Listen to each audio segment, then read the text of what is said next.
Manano mbola tsara antsika jiaby izay manaraka ny fandarana Miara Manonja indray amin'ity robia fahatelo ny volana Martsa taona 2024 ity. Mikaiky antsika jiaby anaraka ny fandarana hatramin'ny farany. Tahaka ny mahazatra moa dia ny solombavambahoaka Fidèle Razara-Piera no anokatra ny fanadihadiana sy ny famakafakana eto amin'ity fanehoan-kevitra ny Miara Manonja ity. Miarabanao Andriamatoa solombavambahoaka, anao ny sehatrary. Miaraba antsika rehetra indray tompoko lasy tompoko vavy amin'izao maraina izao atao anatin'ity fandarantsika ity akafaliana tanteraka no iarahako aminareo rehetra izay manaraka ny fandarana amin'izao maraina izao. Akasitrahana ny fanolorana nataony Lorety mameny fitenenana dia manasa antsika rehetra anaraka an'izany fandarana izany hatramin'ny farany satria maromaro ny solombavambahoaka ho avy eto amin'izao maraina izao. Ifanentana amintsika manodidina ny fandaram-potoana izay kasaintsika atao miaraka amin'ny solombavambahoaka na Antananarivo renivohitra amin'ny faheniny volana Marsa izay atao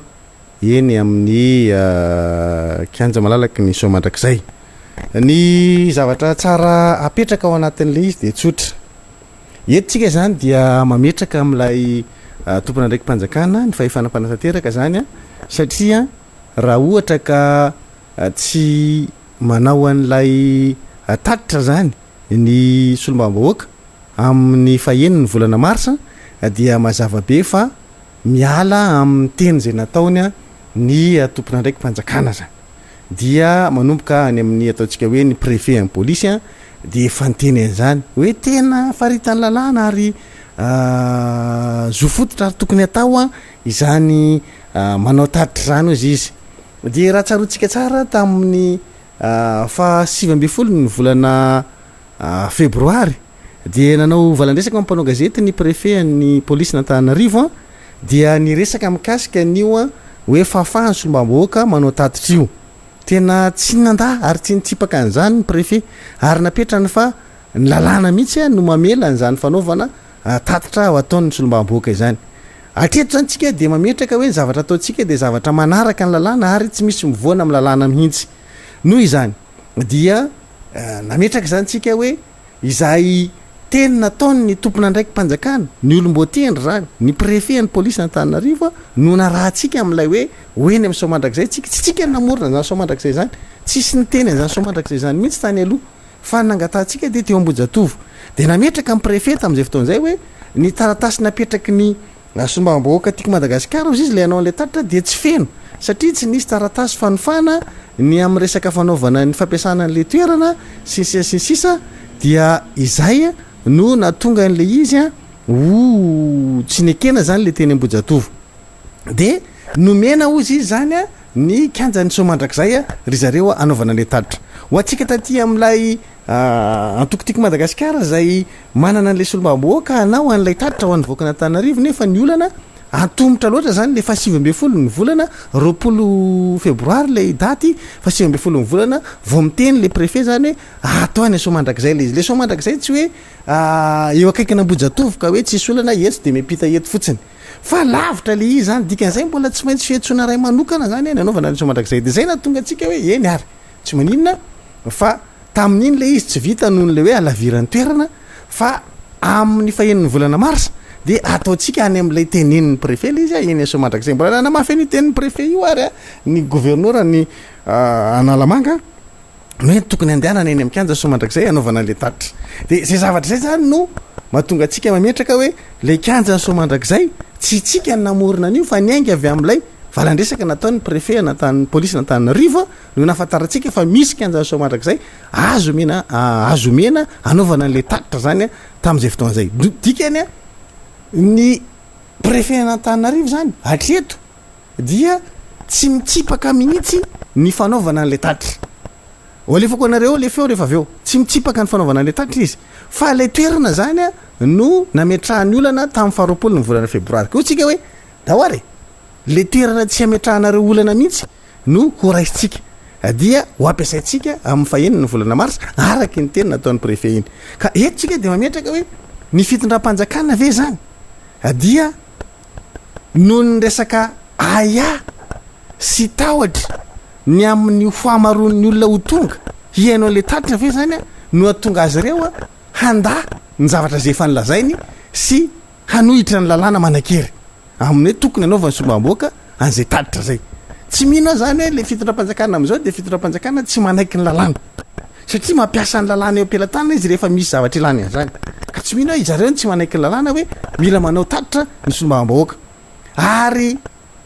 za koa tsy mino hoe ho marefo am'izay tranga zay ny fitondram-panjakana am'izao fotoana zao ka hoe satria nareo ohatra nytady ho betsaka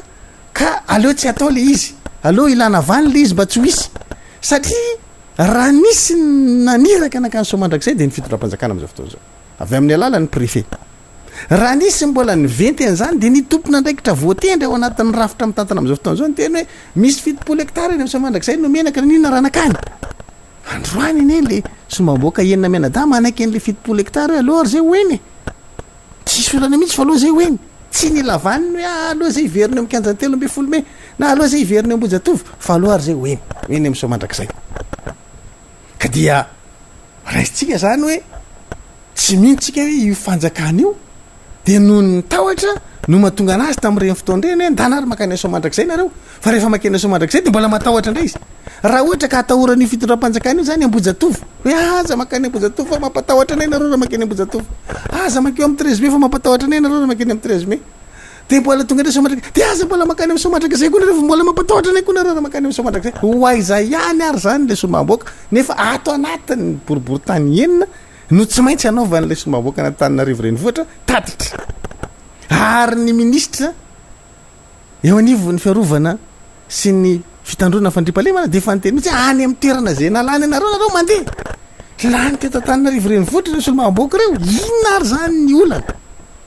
ny ministra serasera te mbola nametraka hoe zo fototra ary zo feno ny manidina an-dalambe fa tsy eritreretina foana hoe manonga-panjakana rehefa midina an-dalambe noho izany de amboarina zany ny sainy mpitondra hoe amboarina ny sainareo fa ny fidinana an-dalambe araky ny teniny ministra ny serasera de tsy midika ho fanongana-panjakana noho izany aza mieritreritra mihitsy ka resaka fanongana-panjakana ka zao tatitra ny resaka eto ary solomamboaka enina natanarivo renivohitra ny anao tatitra noho izany tsisy resaka tokony ampiaya lay fitondram-panjakana zany zay fa raha ohatra ka miaya am'izay le fitondram-panjakana tena mataobahoaka mihitsy zany le fitondram-panjakana raha zany izy hoe atahorana voaka eo ambojatovo atahorana voaka eo analakely atahorana voaka eo eny somandrakizay eny fa natao hoe hoentina any mahitsy ary ngamba le voaka mbola atahotra ihany le fanjakana hoe aza makany mahitsy ndray re aza makany ambodratrimo ndray re mbola ho atahoran'ireo na ho any ambodratrimo ary zany raha ohatra ka hoe zay no izy ka mba hahatonga atsika tsy hoe ho diso amin'ny zavatra zay ambara dia aleo averintsika le teny ny andriamato préfet zay ny teny hoe omena anareo ny somandrakizay tsy tsika ho any namorona zany fa ny teny nataon'ny préfet polisy natanarivo tamin'ny fa 9 ny volana febroary no averiko enotsika izay nametraka hoe tena takiny lalàna voafaritry ny lalàna ny fanaovana tatitra ho an'ny solomamboaka noho izany tsisy fadisolo mihitsy zany le fanaovana tatitra ary ny teny izy hoe tsy misy mahadiso fanaovana tatitra fa le toerana zany ny olana teo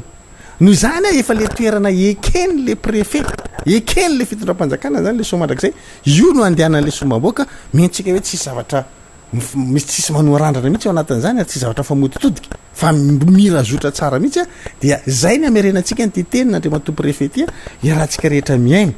izany teny nataon'ny préfet mikasika ny hoe eny somandrakizay no omena an'lay solomamboaka anao tatitra tamin'ny fa 9 ny volana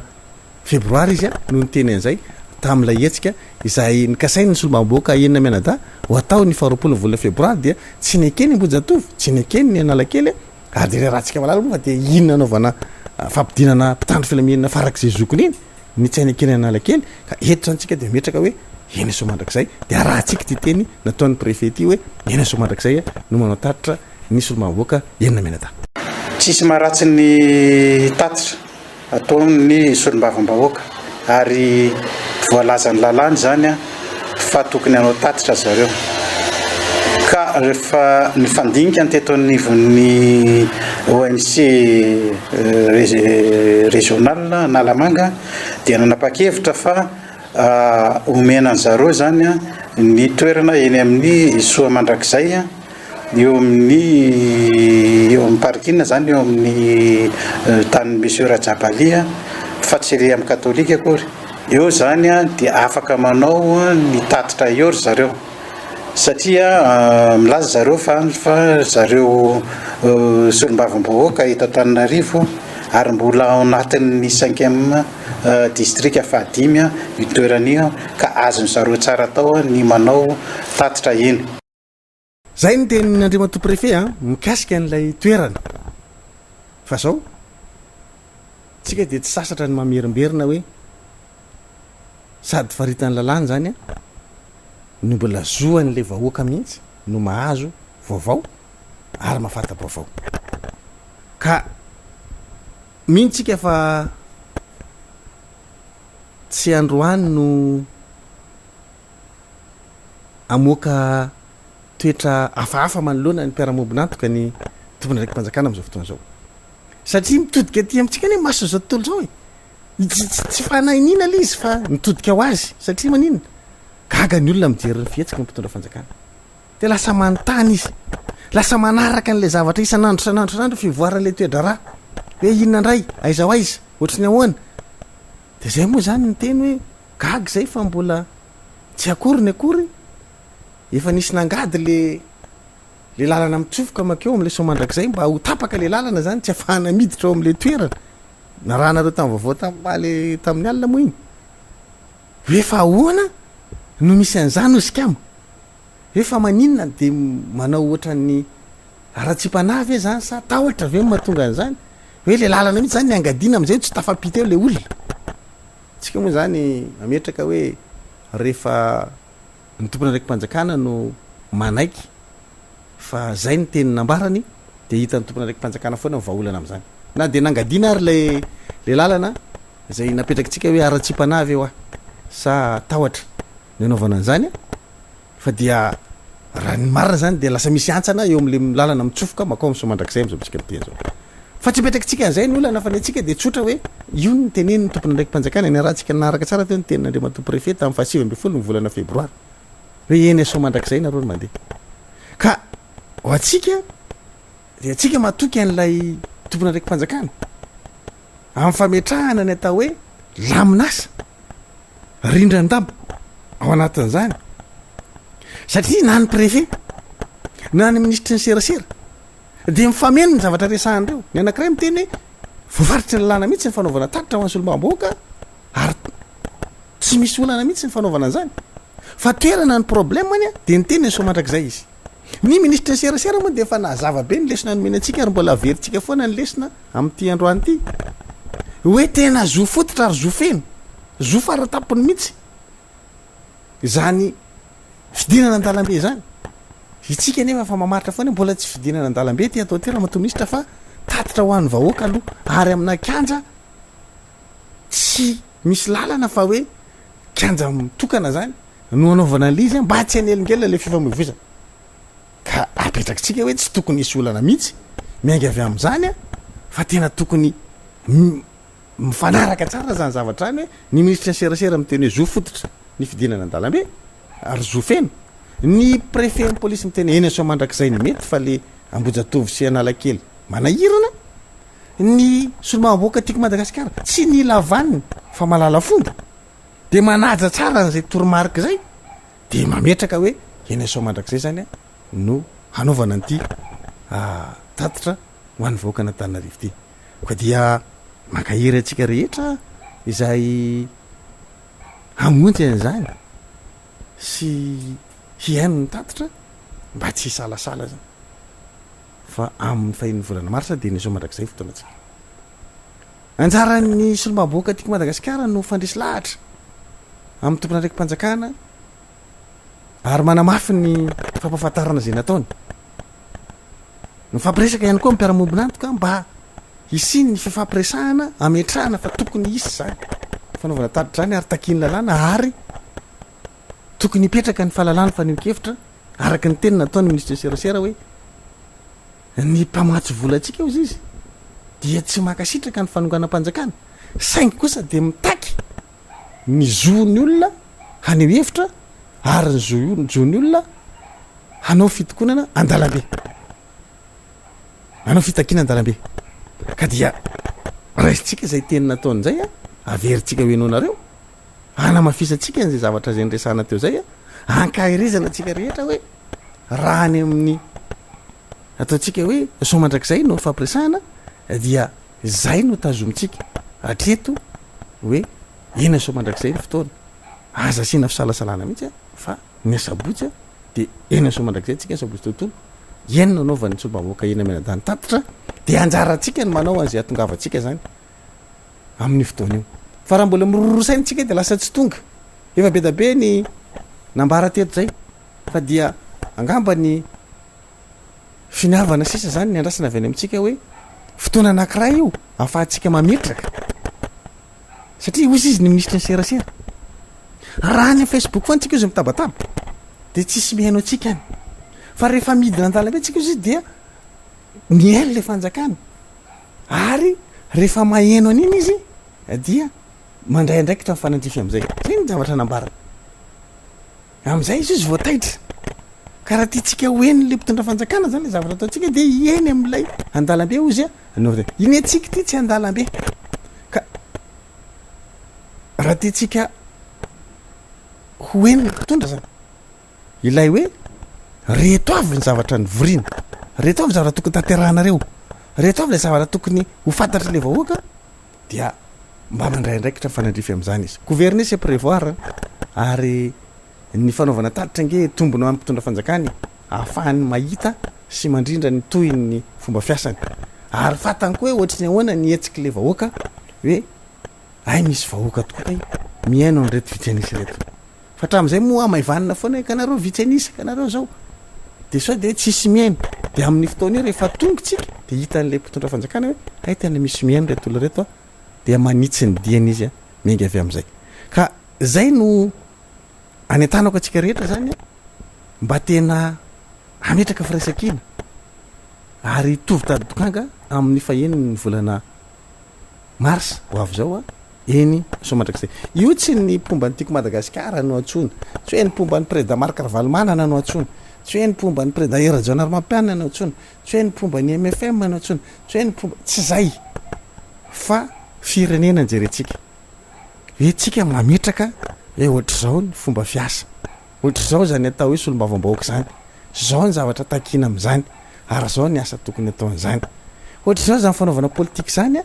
ohatra zao zany fahalalahany zany ohatra zao zany demokrasia zany anjaratsika mametraka an'izany atao firenena zavatra efa aki zany tany aloha tany de hodininy mpitondra fanina fotsiny ateoriana de am'izao fotoana zao izy averitsika hoe tsy azo hodina fanina ny zavatra efa azo zavatra efa nitakina tany aloha tany fa mila rahanasy zany mila hita taratra eto amin'ny firenena ny fahalalahany faneho-kevitra mila hita taratra eto amin'ny firenena ny zo fototra maneho hevitra ka dia allo atsotsika ny ministra ny serasera anamafy an'izay fampianarana zay tsy ho atsika rery ihany fa ho hatrany mpitondra fanjakana tsika mila mihaino tsara ny zavatra teneniny satria feno de feno de feno iny mbola amafisitsika hita izany ny mpitondra fanjakana hoe ry mpitondra fanjakana ity ny toetra tokony anananareo mengy avy am'izany resaka nataony ministra ny serasera zany dia matoky fa ifanometana antsika ifandresy lahatra amin'ny tompona andraikitra samy hafa any am'izay toerana misy atsika any mifanampytsika fa tsy hoe miravoravitanana koa nareo fa samy manao izahay manao ianareo koa manao ny aton'izay de mba hahatonga atsika am'le hoe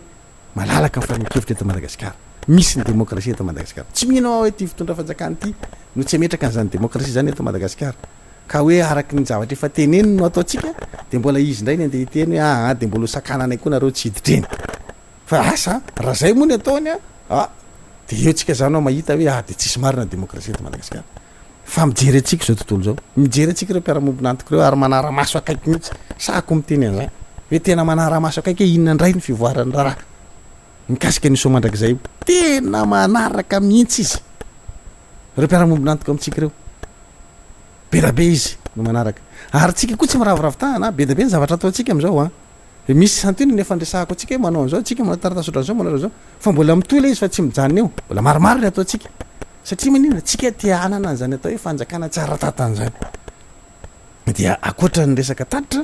dia manohy tsika zany hoe ohatra zao ny fanairantsika anareo mpiara-mombona antoko reo satria ilaitsika ny mahazo an'izany fahalalahana zany a ilaitsika ny demokrasia ty firenentsika ty de reo tsy maintsy tairitsika ireo mpiaramonina antoka amintsika reo tsy maintsy foazitsika hoe eza matorina reo izy le ministre serasera zay ny foaza de ohatr'zay koa ny ataotsika n'le mpiaramombina antoka hoe ory mpiaramombina antoka amin'ny Madagasikara mifoaza koa ianareo jereo ty zava-misy eto aminay ty fa lasa tady vohitsakitsaka ny demokrasia eto aminay ary tady tapenambava ny olona ary vohitsakitsaka ny fahalalany faneho-kevitra de manaitra an'ireo tsika isan'andro de manao taratasy fantsika manaitra an'ireo de vitatsika eo a mety ho fivoaran'zay fanedidinao zany de zao mifanetana amin'ny olona akaiky anao namanao manodidina anao mampafantatra an'zany fa hoe zo fotitra zany ary mitona an'ireo hoe daotsika hiaraka hoe so mandrakizay amin'ny asapotsy avy zao makasitraka makatelona an'ireo zay efa tena tapa-kevitra ivanotriny amin'ny sapotsy fahinany volana marsa raha mbola misy misalasalany de reseo lahatra hoe daotsika hoe fa ilainy fireneny zany ho an'ny taranaka faramandimby ny anaovana an'zany fa tsy ho atsika androany zao raha androany tsika miady amin'ny fahalalahana ange tsy ho atsika fa ny fahalalahana iditsika androany mbola ho an'le taranaka faramandimby hoe mba hipetraka marina eto ty Madagasikara ty zany fahalalahana maneho hevitra zany zo fotitra zany ary mampianatra koa tsika hoe ohatra zao ny atao hoe solombavam-bahoaka tika lesona koa ty ka ekôla mihitsy io ataotsika io dia zay zavatra zay a no ifanomezantsika tanana dia ifankarizatsika azadiny mametraka ny anatin'ny tambajotserasera hoe fahenina ny volana marsa so mandrakizay iny zany de efa haitsika moa zany samy manao leo amin'ny murany hoe zany samy mifanetana am'izay isiny zay zavatra zay ary dia makasitraka feno anareo rehetra de atolotra atsika mpitiavana ndray zany aloha ty ny lesona manaraka zay efa veriveritsika avao misy mbola tsy naheno nisy nefa naheno fa tsy mampaninona mihitsy mihaino an'ity satria ty tena lesona lehibe anatsaratsika mifarim-piainany voaka malagasy ity lesona omeny ny ministre ny serasera ty ary tena isorana azy erapoeratsaina nanaovany an'zany lesona zany satria atao hoan'ny mpitondra rehetra ifandimby eto ty lesona ty za de mimetraka an'zany mihitsy fa natao koa any arinary ary misy mbola mpitondra hafa de mbola manakery foany ty teny ny ministre ny serasera ty arengany mba tsy ho voafafa mihitsy zany feo zany fa samy hitahirany zany tsika de averimberina foana amin'onja-peo samihafa fa ohatra zao ny tena tokony ho isy eto amin'ity firenentsika ty tokony manana zo hidina andalambe foana ary rehefa midina andalambe de tsy tokony eritreridratsy mpitondra hoe iongana rehefa misy olona midina andalambe makasitraka makatelona atsika rehetra dia aorinan'zay teny ataony ministry ny serasera zay de ho avy eto ny namana solombabahoaka voafito amboriboritany fadimy ao misy anyso mandrakizay fetra no andimby ny fitenenana hanohy fandarantsika sotrandritra tompola makasitraka tompovay fitakina io ary droit ny citoyen rehetrarehetra midina andalambe droit le plus absolu mihitsy zany droit de manifester zany droit et liberté de manifester tena zo zany ary aza tonoana ao fa ny fianakavimby raisam-pirenena zay tena tsy mankasitraka ny coup d'état kanefa tena miteny mihitsy aizany droit ny olona imanifester adzao io zany inge le zavatra tiatsika resany zany le zavatra mahatonga na miteny anareo hoe miadevitra apetratsika eto amin'ny firenena de adevitra diso hoe mitsangana am'izay le olona rehetrarehetra pikaramanady politika reo de hoe aza to avelo ny fitondrana efa visaka ny olona alao ny fitondrana iasy aza tohitohina ny fitondrana fa tena mijaly ny olona mbola misy nidina andalambe indray hoe normal be ny olona raha hoe tsy manam-pivelomana tsy afaka mivela de tsy mihina-tsakafony tsy misakafony ny tamin'ny sabozety refa satria tsisy vola fa mikatona daholo ny magasin zany matahotra fandrobana andraikitra ny fitondram-panjakana zany andraikitra ny fitondram-panjakana zany ao anatin'le izy zareo amin'ny fomba tsy miangatra mivonsaravalimana angera nampidirinao tao ambojatovo tsisy olona nikatona ny sokatra tsara daholo ny magasin rehetra na ny tena ambojatovo na ny tena analakely ary tena mazava be mihitsy hoe midira ao ambojatovo nareo fefeniny mpitandro ny filaminana eto ihany nareo ary raha ohatra nareo matahotra hoe anao korotandreo olona ireo mazava be tsy mahazo mivoakato ianareo ary rehefa tonga ny firavana maninona moa ny movansaravalimana capable mirava normal angereo magrobe oririke ko maninona kay tsy avelanareo anao ohatra magrobe oririka izy raha eo amikanjana ambojatovo ny tedaviny ary raha pio tsy afaka pitso ihany koa ny olona mitaky an'io delestage io hoe oka zay kosa mba raisiny andraikitrareo fitondram-panjakana tokony afaka midina andalambe de tokony afaka maneho hevitra ao ambojatovo za de mba anisany mihitsy am'zany hoe za koa de mba andeha hitolona rao ambojatovo hoe no delestage fa mijaly ny olona de raha pitsony hoe mety misy cause hafa hoe ny insécurité maty ny zanakay violé ny zanakay tapado ny zanakay tsy hita misy mpangalary zaza ny taolapatany avanay manjavona ny anatin'ny fasany zay vo endaka tsisy toerana sy mahavoendaka anao tsony partout na eto Antananarivo na any amin'ny faritany dia andao hidina an-dalambe hiteny amin'ny fanjakana hoe ajanony kosa zay oka kosa zay fa raisy nandraikitrareo amin'ilay insécurité fa ny problème antsika dia zao ankehitriny zany tsy misy moyen mihitsy ahafahanao mampita amin'ilay fitondram-panjakana hoe tsy faly ianao vahoaka amin'ilay délestage any anaty Facebook ianao no mipesteko iza ny heno anao any iza namaky anao any efa mila anopa mihitsy ny hoe dia tena tsy rary ny jirama tsisy ilaina azy dia tena mampijaly le vahoaka tsisy ilaina n'ity fitondrany ity any ianao menomena dia sasarety la fa moyen aneonao hevitra démocratique moyen d'expression démocratique et citoyenne mihitsy ny fahafahana midina an-dalambe ary za tompoko dia mirevendiquer an'io droit io amin'ny maha-olom-pirenena ny vahoaka malagasy satria rehefa tsy maneho hevitra izy manao zay danin-kibony eny le fitondram-panjakana manao zay danin-kibony le fitondram-panjakana tsisy rarahina an'izay fitarainanao milamina normal ny filoatra ny tsy misy crise eto amin'ny firenena hoe misy io fihetsiketsiana eny Ambojatovo na Analakely io ny délestage na insécurité sy ny sisa dia zay le teneny koa hoe raha ny tokony ho izy zao manana droit aneho hevitra ny olona hoe non zay kosa tsy manaiky an'ity délestage ty tsony ndao irona an-dalambe mirona an-dalambe tsy midika manongana fanjakana tompoko mirona an-dalambe tsy midika manongana fanjakana tompoko mirona an-dalambe tsy midika manongana fanjakana tompoko mirona an-dalambe tsy midika manongana fanjakana tompoko fa mirona an-dalambe zany ohatran'izay le teneniko anareo contre la vie chère ny andafy contre le mariage pour tous pour telle raison dia manao fihetsiketsehana ny olona any dia misy indray zao le hoe PMA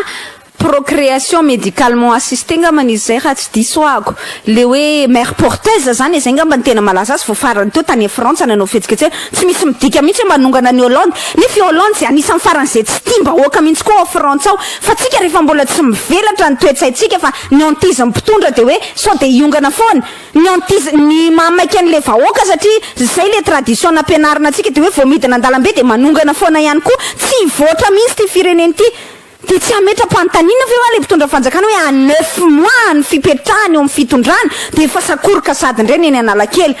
l'histoire est un éternel recommencement dia miverina foana zany dia miverina foana zany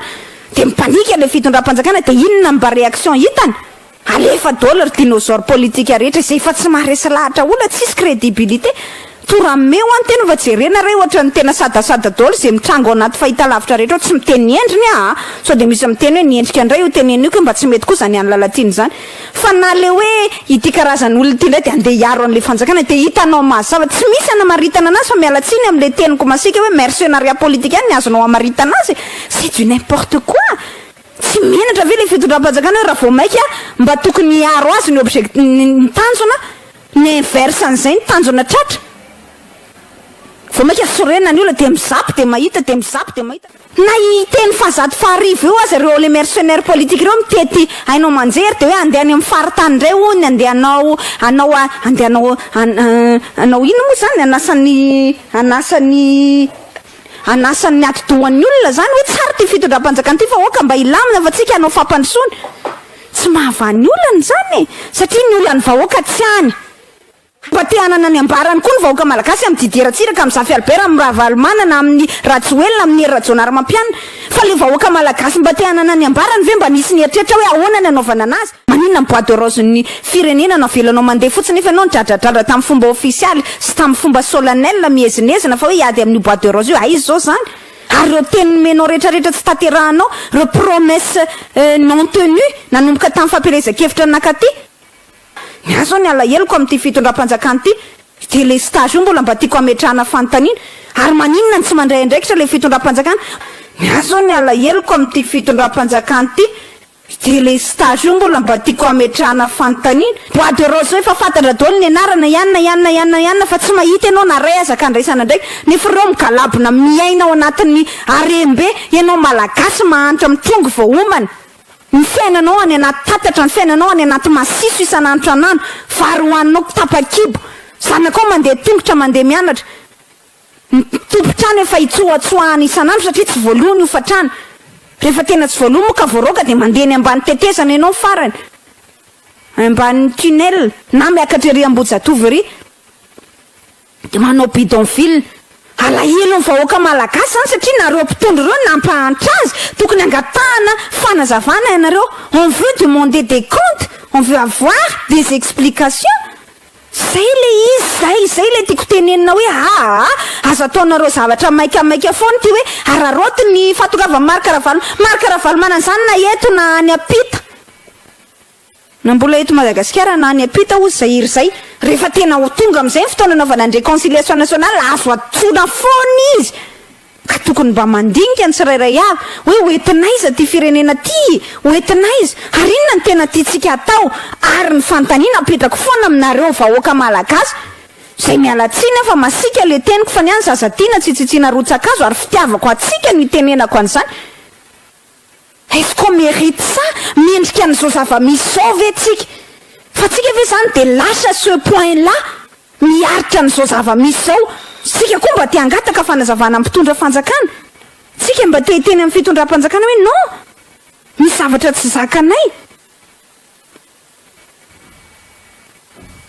Zandretrarehetra zany ingy fanontaniana tiana apetraka daholo e. Ary mba tiana angatahana fanazavana. Zakanareo zany le tsisy jiro sy rano, zakanareo zany le délestage, zakanareo zany le insécurité, zakanareo zany zao zava-misy iainana zao ka raha zakanareo de fio ary. Nandray tsika ohatrany te hametraka fanontaniana hoe tsika mihitsy ve ny lasy, tsika mihitsy ve ny kanosa de miaritra an'le tsao ka raha zay ary noho izy moa akory atao.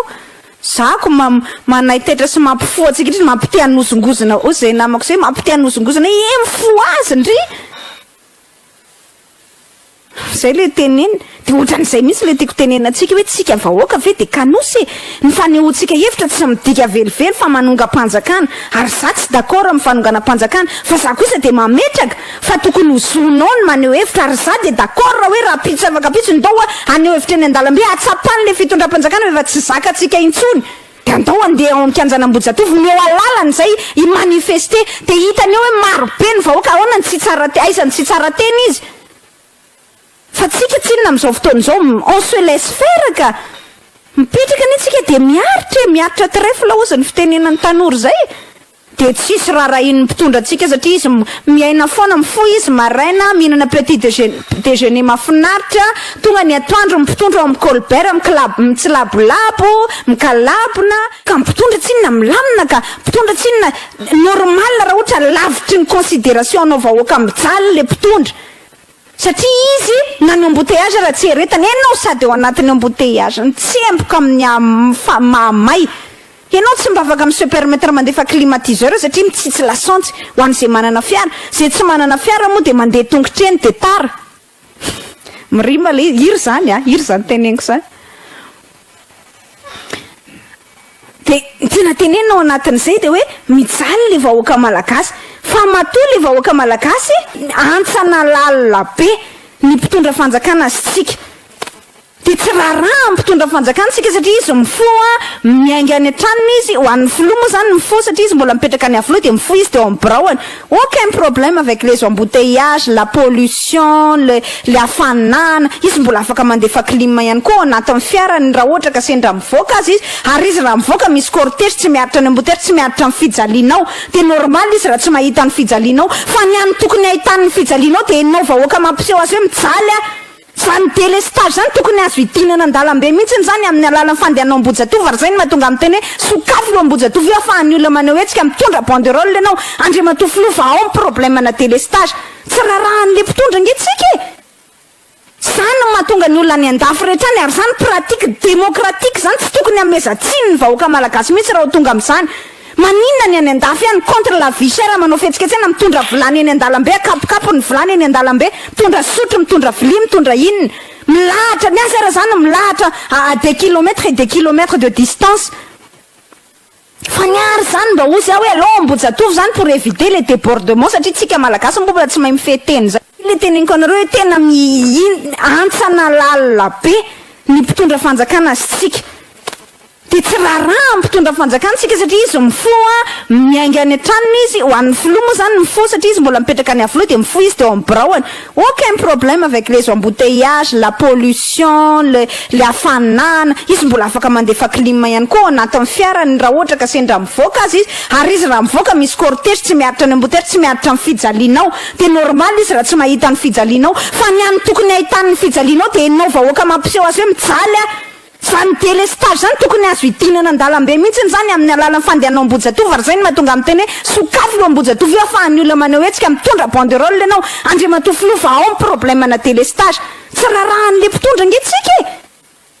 zany no mahatonga ny olona ny andafy rehetra any ary zany pratique démocratique zany tsy tokony hamezatsiny ny vahoaka malagasy mihitsy raha ho tonga amin'izany maninona ny any andafy ihany contre la vie chère manao fihetsiketsena mitondra vilany eny an-dalambe akapokapo ny vilany eny an-dalambe mitondra sotro mitondra vilia mitondra inona milahatra ny asy ara zany milahatra à des kilomètres et des kilomètres de distance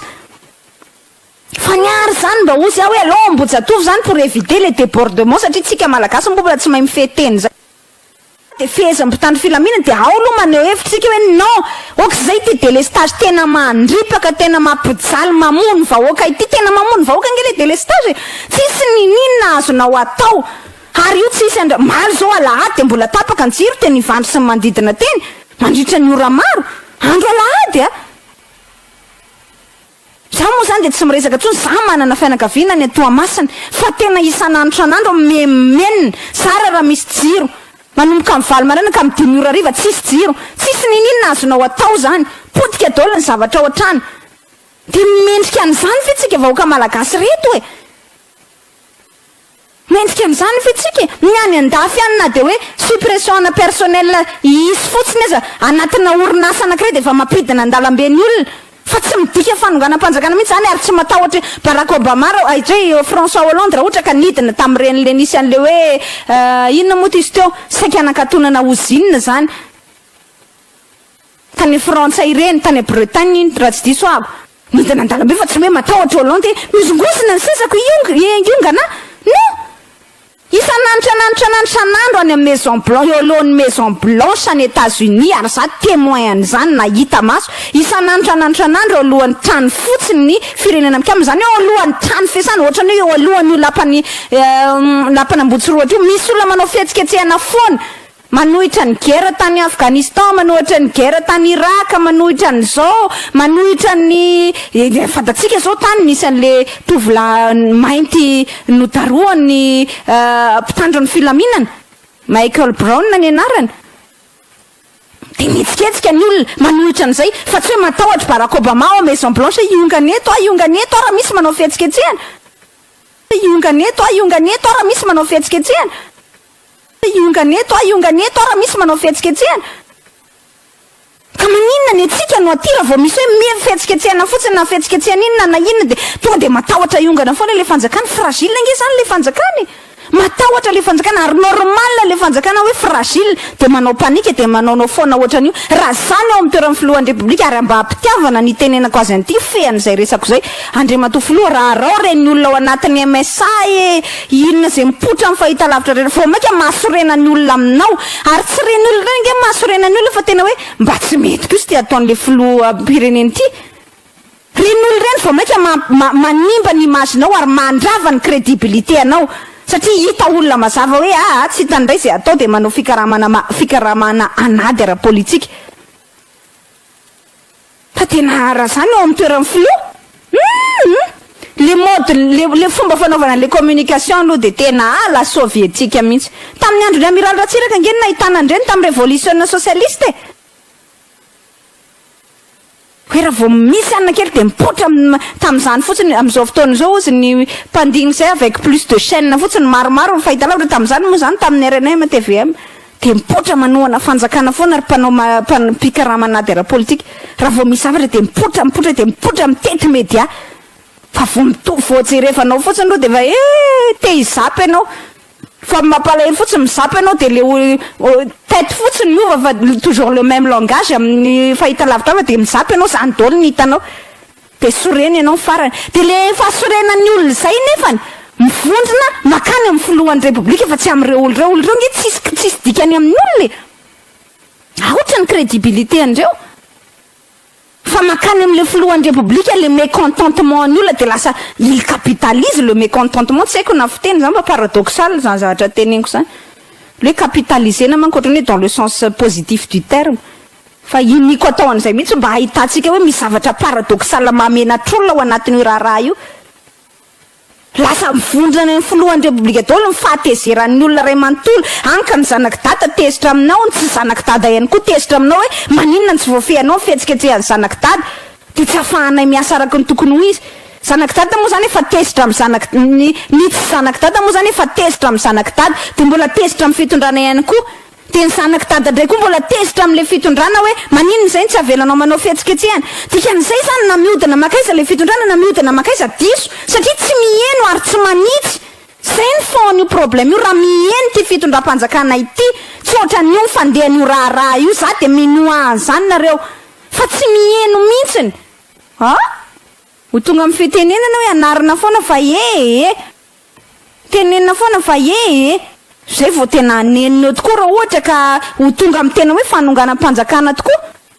fa ny amin'izao aloha zavatra tokony azo fehezana tsara fa ny ao any tiako hisariana ny sainy le fitondram-panjakana de tsotra hoe raha sy volana ianao tao ariana ny petrahanao teo amin'ny fitondrana de efa misy an'io zavatra io mandiny tena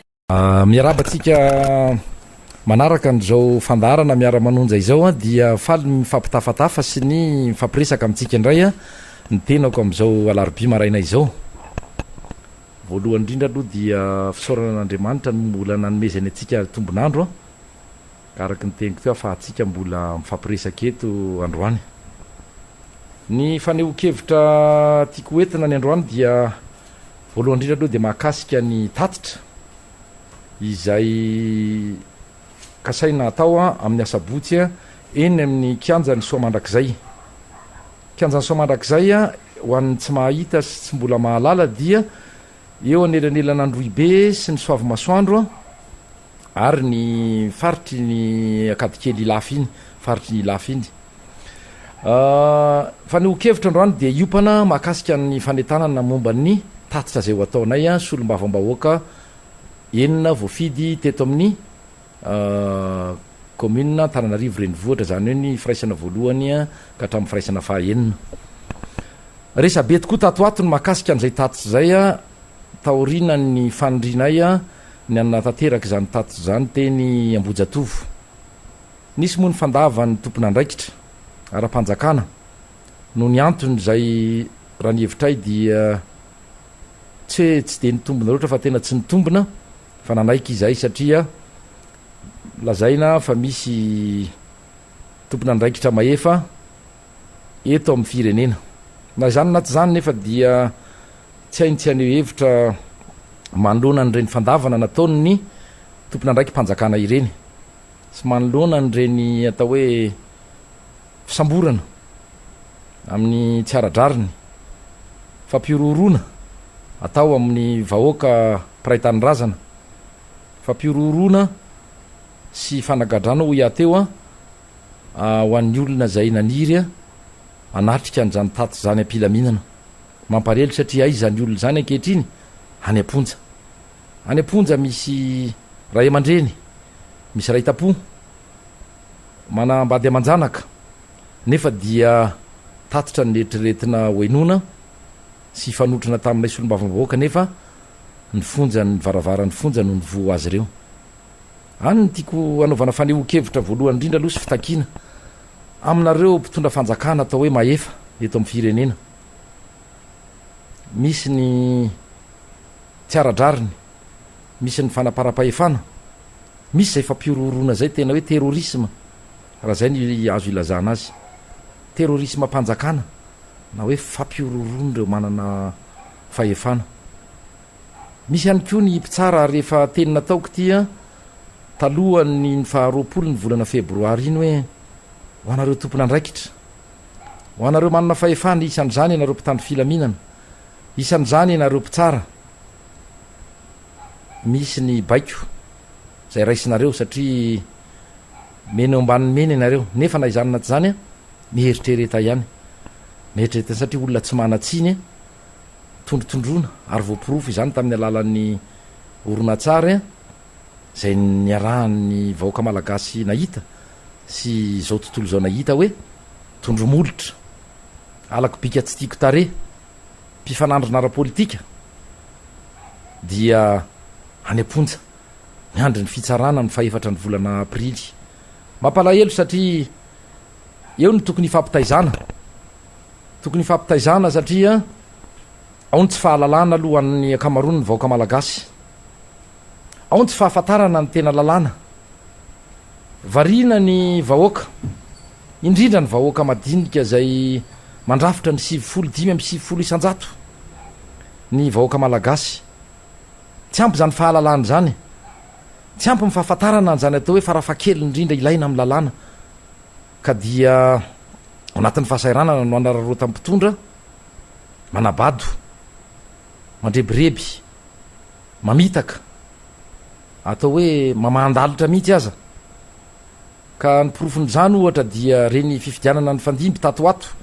nisy fifidianana maromaro ny fanesy izay nanaovana fampanantenana maro. Aty amin'ny faharoa taona isika zao ary miditra ny fahatelo taona hitondrana izao fitondran'ny filoha rajoelina izao. Lazaina fa hoe taona ny fanorenana ity. De efa napetrako zany fanontaniana zany hoe nanao inona fotsiny ary nandritry n'le roa taona izay e. Raha fanorenana zany a ary ampifandraisiko tamin'ny fampanantenana natao nandritry ny fampelezan-kevitra hoe zao ny teny nataony zany raha mbola kandida ny filohan-kehitriny. Filoha rajoelina io hoe ny vola de efa vonona, ny paikady rehetra efa vonona, ny vola misy fa isika ary ampindrana ny komoro. Ny mifanohatra amin'izay ny zava-misy ankehitriny satria mampametra-panontaniana. Manam-bola marina ve ny fanjakana? Ary to sahirana ery raha vao ohatra ka nolavin'ireo le mpamatsy vola mahazatra ny 75 millions de dollars, ny 400 millions de dollars zay to tsy nahafen'ny fepetra ny mpitondra fanjakana maefa tamin'ny resaka fifampidiniana sy atota taratasy rehetra tsy hidirako atsipriany amin'izay satria tsy takatry ny vahoaka malagasy tsy sanatria fanambaniana, tsy takatry ny vahoaka malagasy a ny tena tianao resahana ao anatin'izany. Inona nefa ny fanindrin'ny vahoaka malagasy? Ny mba hanana fiainana tsaratsara kokoa, ny mba tena ho tonga any amin'izany fampandrosoana zany. Hatreto anefa dia to lasako vavany fotsiny zany, tena lasako vavany satria fampanantenana pokatiny nisy teto amin'ny firenena. Zao tsika araky ny teniko teo de miditra amin'ny fahatelo taona. Inona ny zava-misy? Sahirana, mitotongana ny fiainan'ny vahoaka malagasy. Ary nefa manahoany reo olona eo amin'ny fitondrana? Manahoany reo zanaky sy taranaka izay mpitondra ny fandimby teto amin'ity firenena ity? Manana, tena manana, tovy amin'ireo vahiny, misy ny sinoa, misy ny karana, misy ny vazaha, misy ny tsy fatam-piaviana rehetra ao a, dia manao tantely afa-drakotra sy manao ampimamba, izany hoe fananana iombonana zany. Ary tsy mitovy a, zany hoe fitsinjarana, zany arena napetraka Andriamanitra ho atsika amin'ity firenena ity. Tsy mitovy ny fitsinjarana izany, tsy mitovy. Ary zany ny tena mampalahelo satria inona ny mety ho fototra zany? Teo ny hoe fanjanahantany, teny hoe ny nataon'ny vazaha sy ny mpanjanaka tsika hoe zarazarao anjakana. Mbola misy ihany zany amin'izao fotoana zao, mbola atao hoe misy ihany, nefa tsy tena izay ny fototry ny olantsika fa ny fototry ny olantsika dia ny fanabadona n'le mpiray-tany razana. Ao anatin'ny fahantrany zany vahoaka malagasy zany a dia ampiasonina, ampiresahana rehefa amin'ny fotoana fampelezan-kevitra. Vidina 3 arivo asa, 5 arivo raha be indrindra, ray alina ny safidiny, de ampanantenana an'izao kitana sy volana sy zavatra mamirapiratra rehetra manjelanjelatra. Herintaona ty ariana, 2 taona ty ariana, tsy hitanao zay zavatra miainga. Zay tsy miteny mihitsy akory hoe tsy nisy zavatra vita. Fa na ny farafakely ny tokony natao ara tsy nitaterahana. Araky ny teniko teo resaka hoe Komoro, ampindram-bola azy, amboaritsika ny atsy, ataotsika ny Miami, ataotsika ny New York, ataotsika ny zao ny atsy, flyover atsy. Zao ndray moa de mbola tonga ndray ny resaka teleferika. Ny tramway farana satria zao fitondrano zao no nitondra tamin'ny tetezamita. Ny filoha rajoelina no nitondra ary filohan'ny tetezamita izy tamin'izany fotoana. De hoe efa any anaty sambo any a zany resaka tramway zany. ary izy zany ohatra nisy vagon kely tonga teo a de ohatra ny tsy hitanao tsony satria zany nge mila lalana e na nosabakan'zany lalamby misy eto amitsika nge tsy afaka mandray an'zany vagon izay nlazaina fanafarany zany folo taona tiarina ohatra ny tonga fa tsy hainao na vagon anakifiry na telo na efatra raha nisy a zay ny tonga de ampina ndrainy ampina ihany le fampanantenana de efa nyteny ombieny izay amy mampanohatra anay hoe ny asanay a de mitsikera ny zavatra tsy mety a hitanay fa tsy mety ataonareo ny adidinay sy andraikitray a dia manaramaso ny asa ataony ny mpanatanteraka ary zay a io zavatra ataona io ary tafiditra ao anatin'zany mitatitra izay eritreretinay ho atao a saika kasainay tany amboalohany o tanterahana teny ambojatovo nefa faharoapolo ny volana febroary ny kasanay saika anatanterahana izany dia ny fasivy ambin'ny folo ny volana febroary a ny teo anivon'ny préfecture de police na Tananarivo vao nilaza taminay fa tsy azonareo atao a ny manatanteraka izany a eo ambojatovo fa ho réquisitionnena hoe alaina zatsy mitena alaina kery mo fa mafanjakana anareo dia ho tenenina ny tompony fa io no ampiasainareo a neo so mandrak'izay ny olana nefa dia ora vitsy mba tsy tenenana hoe atombotra loatra ka tsy afaka nanaiky izany izahay a fa ankehitriny kosa de efa volony izahay ianao an'izany tatitra izany ary mitaky izay aminareo tompony andraiky mpanjakana mba hoeny so mandrak'izay ihany satria betsaka ny tenina atao hoe matahotra fa tsy hafeno so de ianareo no matahotra satria zany tatitra ho ataona izany dia adidinay tereny lalàny izay anatanteraka izany ka de io akasainay ho atao amin'ny asabotsy io ny antony anatanterahana izany aloha de akoatran'izay resaka hoe fanereny lalàna izay fa eo ihany koa ny hoe fitaizana fampahafantarana fampianarana ny vahoaka malagasy indrindra reo vahoaka ny fidy anay a teto Antananarivo renivohitra ahalala ny tena andraikitra ny solombavam-bahoaka ahalala hoe ahafantatra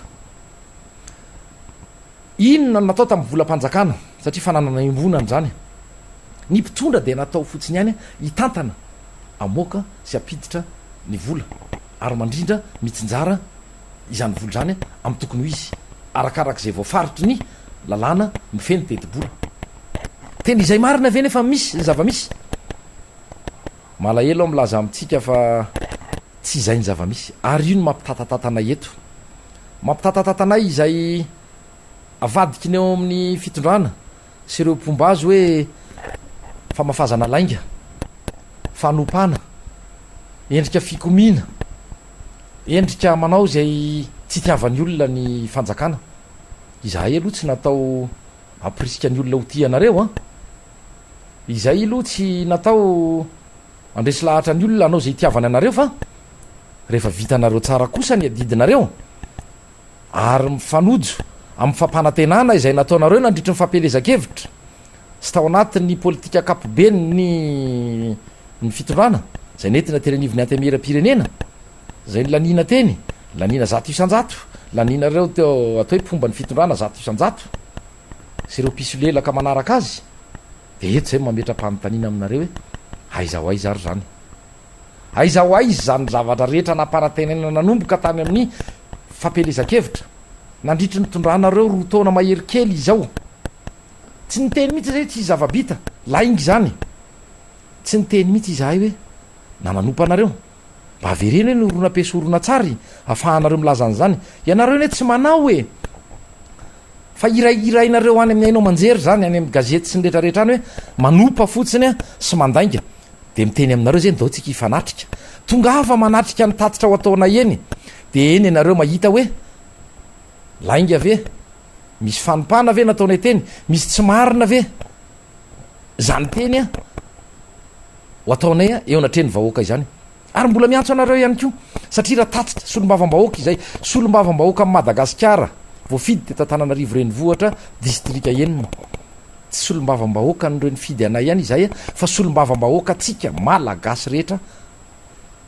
indrindra fa ny eto Antananarivo renivohitra ka manasa anareo mihitsy izay manasa anareo manentana anareo a ho tonga na ianareo tsy nifidy anay aza na ianareo a izay nanana kandida mitoana nakotrany hoe tao anivon'ny fanoerana na ianareo zay nanoana ny fitondrana tamin'ny alalan'ny RD na ianareo zay nanoana kandida tsy miakina satria nisy maromaro ny kandida tsy niakina nyrotsaka tao tonga avy ianareo mandre miaino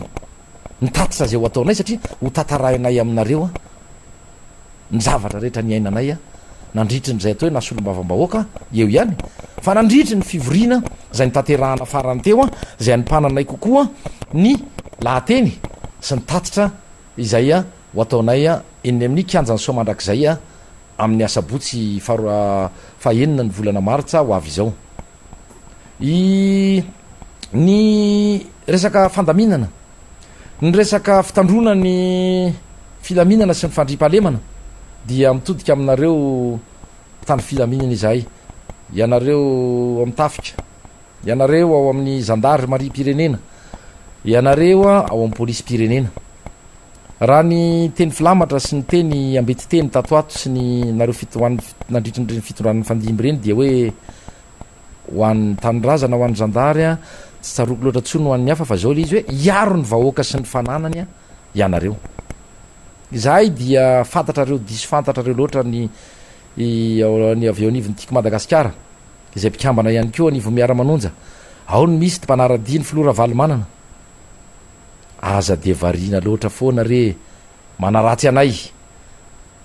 milaza zavatra zay tsy nataonay zay tsy ataoko hoe tsy nandalo ny eritreritra iakory toy ny hoe anakorotany nanao an'zao sosao zao hoe izara voly ka zay indrindra no tiako hotenenina eto ho reny ny vahoaka malagasy manontolo tsy misy ny fizarana vola ao na indray mandeha ary mbola tsy nisy zany na tamin'ny faharoapolony volana febroary tsy nisy zany raha manana ianareo dia voay zany tokony nakasary satria tsy sasatry ny makasary ireo mpitandro filaminana na manomboka eny amin'ny tranony manakaiky ny tranony filopirenena na izay nandeha tany amin'ny faritra na tany ambatondrazaka io na tany atsirabe io natao amin'ny toerana nipetrahanay dia makasary anay foana ireo mpitandro filaminana ka tokony anana sary ianareo de porofoy amin'ny vahoaka malagasy fa nisy ny fizaram-bola na nisy ny fiketriketrena sanatria fanakorontanana na nylazainareo ihany ko fa hoe nisy nanana vato tany anaty kitapony tany ny telefônina rehetra nge am'izao fotoana zao hoe fa azo angalana sary daholy ka aoka ria tsy atao fifanenjehany ty aoka ria tsy atao ifandrafina ny resaka politika fa raha ohatra ianareo ka mahatoky tena efa manana ny mpitandro filaminana hitandro ny zany filaminana zany de alefaso ireo amin'ny asabotsy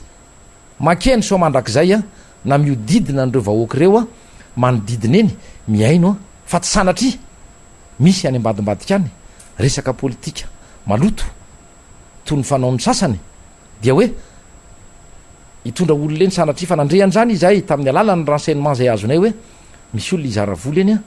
de izahay indray no soketaina oentina nasoketana izany tatitra ho ataony solombavambahoaka voafidy teto Antananarivo revo de mampitandriny izahay fa andrainy andraikitra izahay andrainy andraikitra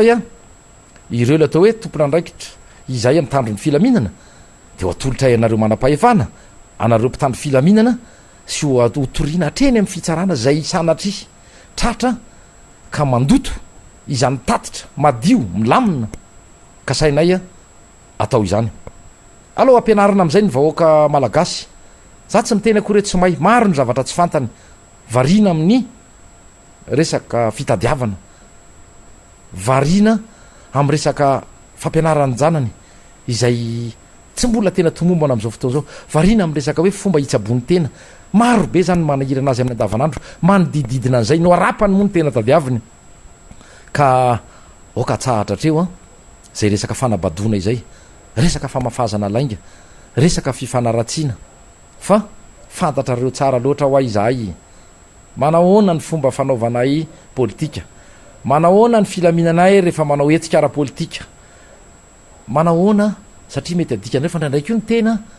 mba sorena ihany ndrandray mba malahelo ihany ndrandray mba tezitra ihany satria zavatra tsy nataonay tsy nataony namanay no iakuzenareo anay ary misy ny zavatra zay foronona mandra-paharovintsika naonao zavatra toy izany fiarahamonina manahoana satria nge tsika ifanerasera eny amin'ny fiarahamonina ihany foana ireo manana rehetra reo manana andreo rehefa tena azo lazaina fa manany eto amin'ity fireneny ity zay vitsy anisa ireo ane ka tsy ho very mandeha tsony na nytaranany ary fa isika vahoaka malagasy maro anisa 5 isan-jato anao ahoana no avintsika raha apitso raha afaka apitso ho ataon'ireo fitaovana ho ampedininireo mandra-parovintsika no anaiky an'izay ka aleo atsahatra aleo atsahatra aleo izahay a aneo hevitra malalaka ampilaminana efa nanome toky anareo izahay ry mpitondra fanjakana efa nanome toky anareo izahay ry mpitandro filaminana aoka tsy atao fitaovana ny mpitandro filaminana iady amin'ny vahoaka aza ampiadina amin'ny vahoaka ny mpitandro filaminana fa ny fitondrana tsy nisy natao hitondra mandrakizay eto na tsisy atokotokana natao hitondra mandrakizay eto fa fandombiasa-pahefana ara-demokratika no etahitantsika mianakavy a ary ampilaminana izany fandomiasa-pahefana zany a kasaina atao a sy kasaina toizana ho atao fanao a eto amin'ny firenentsika malagasy ka dia manodidina an'izay a iverenako a ny fanetanana alohan'ny amaranako ny teniko hoe tongava maro isika indrindrandrindra eny amin'ny boribory tany fahadimy foky tany 7 manomboka eo soavy masoandro a mandalona larobia ivandry a ambody voanjo a androibe nala mahitsy cité nala mahitsy tanàna ambatobe nala mahitsy cité nala mahitsy tanàna ambody tsiry ambato mainty manjakaray 2B 2C 2D anjanahary 2A 2N 2O 2S dia mikisaka makany atsinanana indray a nanisana akadin-dramamy a ampanitokana andray soro a ambomborary a ambato karanana tsisy adiniko angambany a tsara honenana dia ambato maro zay ny fokontany mandrafitra alako tsiny raha misy adino fa de zay tsika mandrafitra ny fokontany 7 zay ny fidy anay osolombavamboaka manetana atsika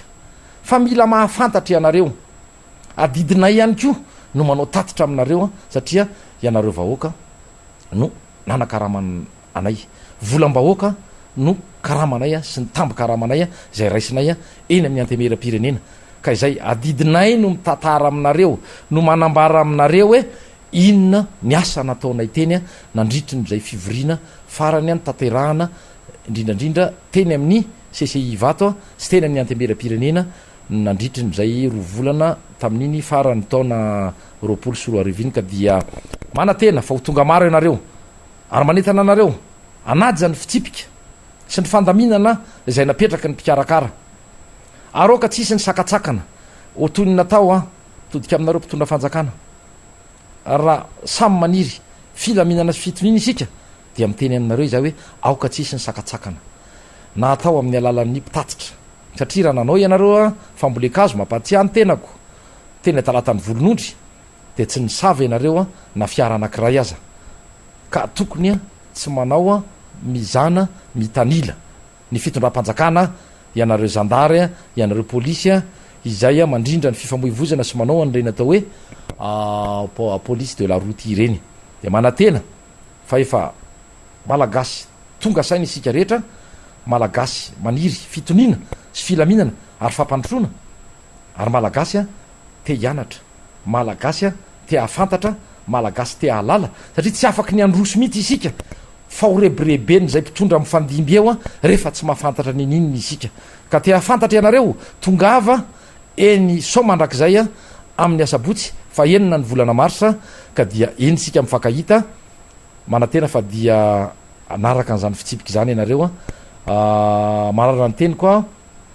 hoe mirary soa atsika rehetra ho tratry ny asabotsy fa enina ny volana marsa ary anatin'izany a no anolorako ny fitenenana ho an'ny solomavambahoaka rasitany a voafidy a teny amin'ny boribory tany faharoa na tanana rivo renivohitra ka dia kopakopa-tanana ho atsika rehetrarehetra mametraka ny mandra-piona mandra-piresaka amintsika vahoaka malagasy rehetra indrindra ny vahoaka na tanana rivo renivohitra sy ny vahoaka ety amin'ny boribory tany fahadimy ka dia mandra-piresaka indray tompokoa amin'ny manaraka indray voalohandrina de misaotra an'andriamanitra atsika amin'ny solarobi maraina mahafinaritra zao mba afaka mitafatafa meny andriamanitra amin'ny fahasalamana afaka midinidinika mpiretanindrazana atsika miarahaba manokana ny fianakaviana sy ny namany any Amerika any Londres any France voaraiky de voaraiky ny fanakalozakevitra ataotsika satria de nareo de mitatotra an'io de efa baraka atsika oamintseo fanandratsiana hoe efa baraka atsika ao Madagasikara o anaova mivaziny hoe raha vo hoe malagasy de sosona de mampalahelo izy satria le mpianatra kely tena 4 euro de tsy voalohan'ny fanjakana ho anatin'ny volana maromaro de aminona mpianatra menatra tena menatra ozy zay fa voaraiky tsara fa de misaotra indrindra amin'ny famizana vaovao ny anay moa tsy sanatry tsy hoe filambo tsy arina hoe zavatra tsy fitiavana fa zavatra zava-misy nolazana eto sanatry tsy manaratsy na manaratsy amin'ny fitonana tsy mitaniny fa manaratsy fa zavatra marina mahagaga mihitsy lizy a tena mahagagako de zao tahaky amin'ny fahamarinana ny député enina eto amin'ny arrondissement enina nefa de atrohatro hoe lanatsin'izay ny tany Amerika Sinina de efa natao daholo zay rehetrarehetra isabotena tsy hampanjary ale izy de nangataka ndre tamin'ny sabotsy hery lasa teo de angataka ndray zay Ambojatovo ka mbo fa hoe misy projet ny commune teo de hoe rehefa tsisy ara de alao andeha hidina ery amin'ny 13 mai nefa de mbola tapianam-bava ihany tompoko de miaya fotsiny hoe inona matotsy avela inona ny ratsy nataon'ny mpitondra inona nataon'ny ratsindreo amin'ny exécutif fa inona natao satria matoa tapianam-bava matahotra sy ny rehetrarehetra de matahotra ny amaky-patsilana ny zava-marina rehetrarehetra ka io tompoko na tapiananareo nataon'ny rehetrarehetra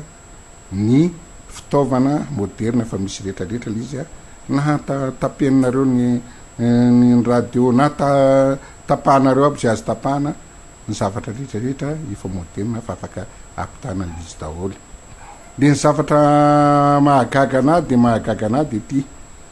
ny zavatra rehetrarehetra de lazana daholo tiany kompempeny zaharery ny député natrany an'le fionana tamin'ny gouvernement teny sesi teny vaty farany fivilinay na neto tsy lasa ho a Madagasikara zay mbo afatrako apetrako tsy lasa Madagasikara raha tsy tena miakina amin'ny fambolena any amin'ny firenena mandroso zao rehetrarehetra zao nge de efa tsy any amin'ny fambolena hanoanana tsony ny zavatra hafy fa nitsika eto Madagasikara mialatsiny amin'ny teny mindrana ny teny Andrianampomerina hoe zaho tsy manana fahavara afaka tsy misary ny teny ray tompoko la Filibera Tsirana na filoha teo aloha hoe politika ny kibo de ny teny ny président Ratsiraka hoe ny firenena matanjaka indrindra amin'ny taona 2000 tsy afaka mamatsy amin'ny polonao aminy ary manondrana any ivelany nefa andrak'izao movo vita zay tamin'ny androny président Ravalomanana nitako afa nisy fanitanana goavana be zay olona mamokatra vary mahazo 7 tonnes hectara zany izy fianaka ny viko atroatsirabetsy ny tariny namboly de nahazo tena 20 millions ariary ary misy mividiriny tena iavoloa tena naprisaka satria le fahasala le famokarana ny tena izy de mahagahagala izy tao amin'ny budget tao amin'ny momba ministeran'ny fambolena mbola naina 20% ndray ny zavatra hafa nampandrosoana de hitako hoe tsy ahavita zavatra za tena miteny aminareo fa na 20 taona atsika de mbola honona satria rehefa nona ny olona tsisy conviction tsisy ninina tsy mahavita kamokamo rehetrarehetra fa tokony tena sakafo aloha natao tena titsika lara-pahamehana zay ny ambo sosokevitra ko amin'ny madepute anahako hoe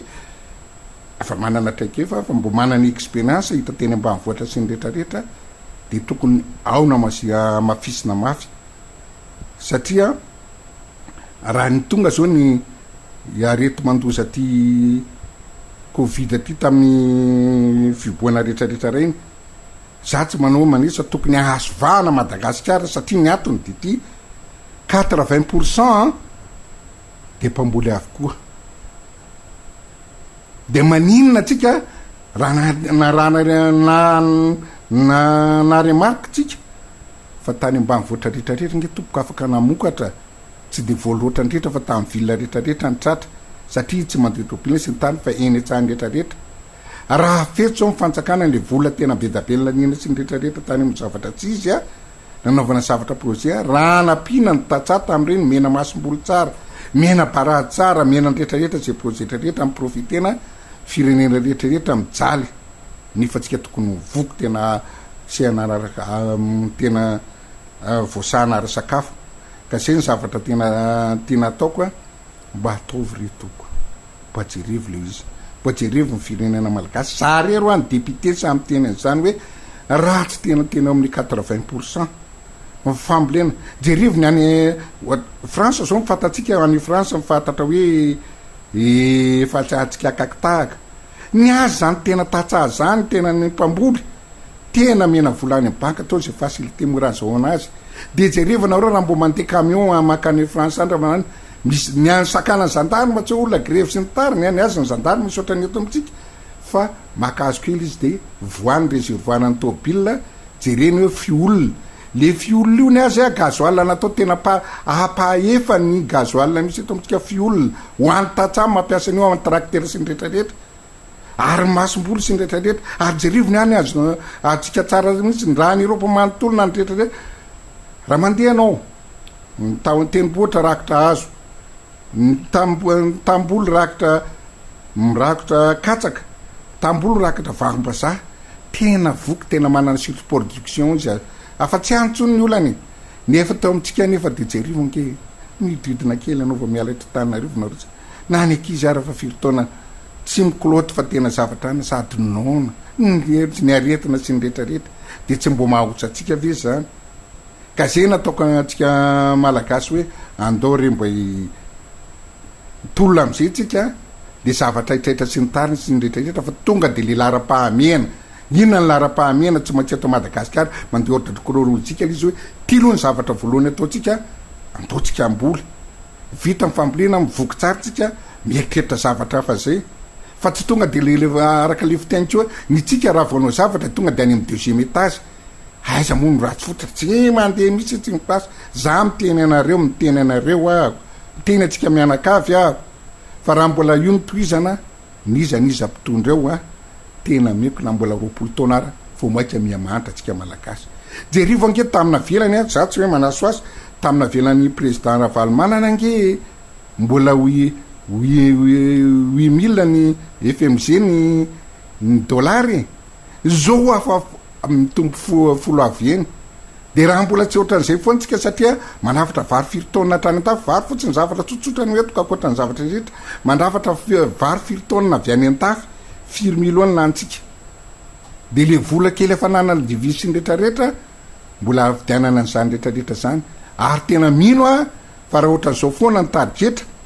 itondratsika n'ity firenena ty mety lafo sy tena mandra-paripatonga manda afarany angambany metin'izao fitonana zao tsy mana mety lasa tena hatrany 40 000 na 50 000 francs ny euro ka zay nataoko andaotsika mianakavy manetana anareo ahako indrindrandrindra ny ambopo ny deuxième arrondissement tsy ambopo rery fa tsika rehetrarehetra eto amin'ny tananarivo manodidina andeo ampisehoantsika fa hoe vonona am'izay raha nga le malagasy aza rebirebena aza tapena mbavatsony fa zavatra fa tsy namokatra zay aloany resaka kajikajy politika tsy fitiavana fa andao am'izay tsika mianakavy andao amokatra andao vakina batsilana aby zay tsy mety rehetrarehetra de rehefa treo mifandamina hitany rehetrarehetra de lasa lavitra le firenetsika raha zay nataotsika mino manatena fa efatra taona de ho lasa lavitra ny firenetsika ka zay fa manetana atsika zay vo bebe kokoa ohatra zay mako mbola be da be ny namanao rina ny teny fa de tena fitipitinina ihany le izy fa rehefa andaotsika eno ny tatitra ary zany mihitsy tena anao exemple tsara aminareo zao ny tokony anaovana amin'ny firenena tondrotsika amin'ny firenena zay olona mpitondra na mitondra orina na mitondra zao zao ny zavatra mbo maty-paika sady tena zavatra tsara amitondronatsika Madagasikara fa tsy hoe sanatria manao 10 minitra koa fa tsy hoe ny tany tena tsika tena ohatrany ambotry mantsaka indrainy iveloma mimponina ny antaovana zavatra hafa ohatra zany tsy mandraiky an'izany tsika zay ny atony anahitanatsika hoe andao re tompokoa fa raha olona manao ny tsara mpitondra manao ny exécutif inona moa ny olana zamiko tsy asiko problème fa mivona am zavatra tokony izy daholo tsika de lasa mahantra eto atsika manakavy de misy olona zao mangataka aminay sy ny tany misy ole depute o tiangetsy hoe nona tsony fa mbo mangataka vola mba mitianana sakafo tsy hoe avela fa fitazomanaina sisa fa raha zonge mitoy matoato avy an'izay mianakavy samy vety tsy mahotsy atsika de nahaty le zatsy de mbo mpiteny anaty hoe managato fa na de anao tsy teny ara ny tena de tena mangoraka tamindre mandeha ny teny voalohany teto fa fandrony angamba ny teny satria misy zavatra tsy nahafahako tsy nyrehetrarehetra tena seka tsy nahateny fa tamin'le olona trany tamatavy leva mpianatra voatifitra hoe nahoana rery miaramina tsy ny olona ndalo sy nitary manimba amin'ny firenetsika rino atao mirehitra fa de mpianatra kely nitaka ny zomy ve de ampiasanao mibaraela tsy hoe fanatsevana fa tena mahampalahelo tena latsaka ny ranomasiko neny hoe tena zavatra hoe tena mahampalahelo hoe 4 euros mahampalahelo eran'izao tontolo zao hoe any Madagasikara nke ka 4 euros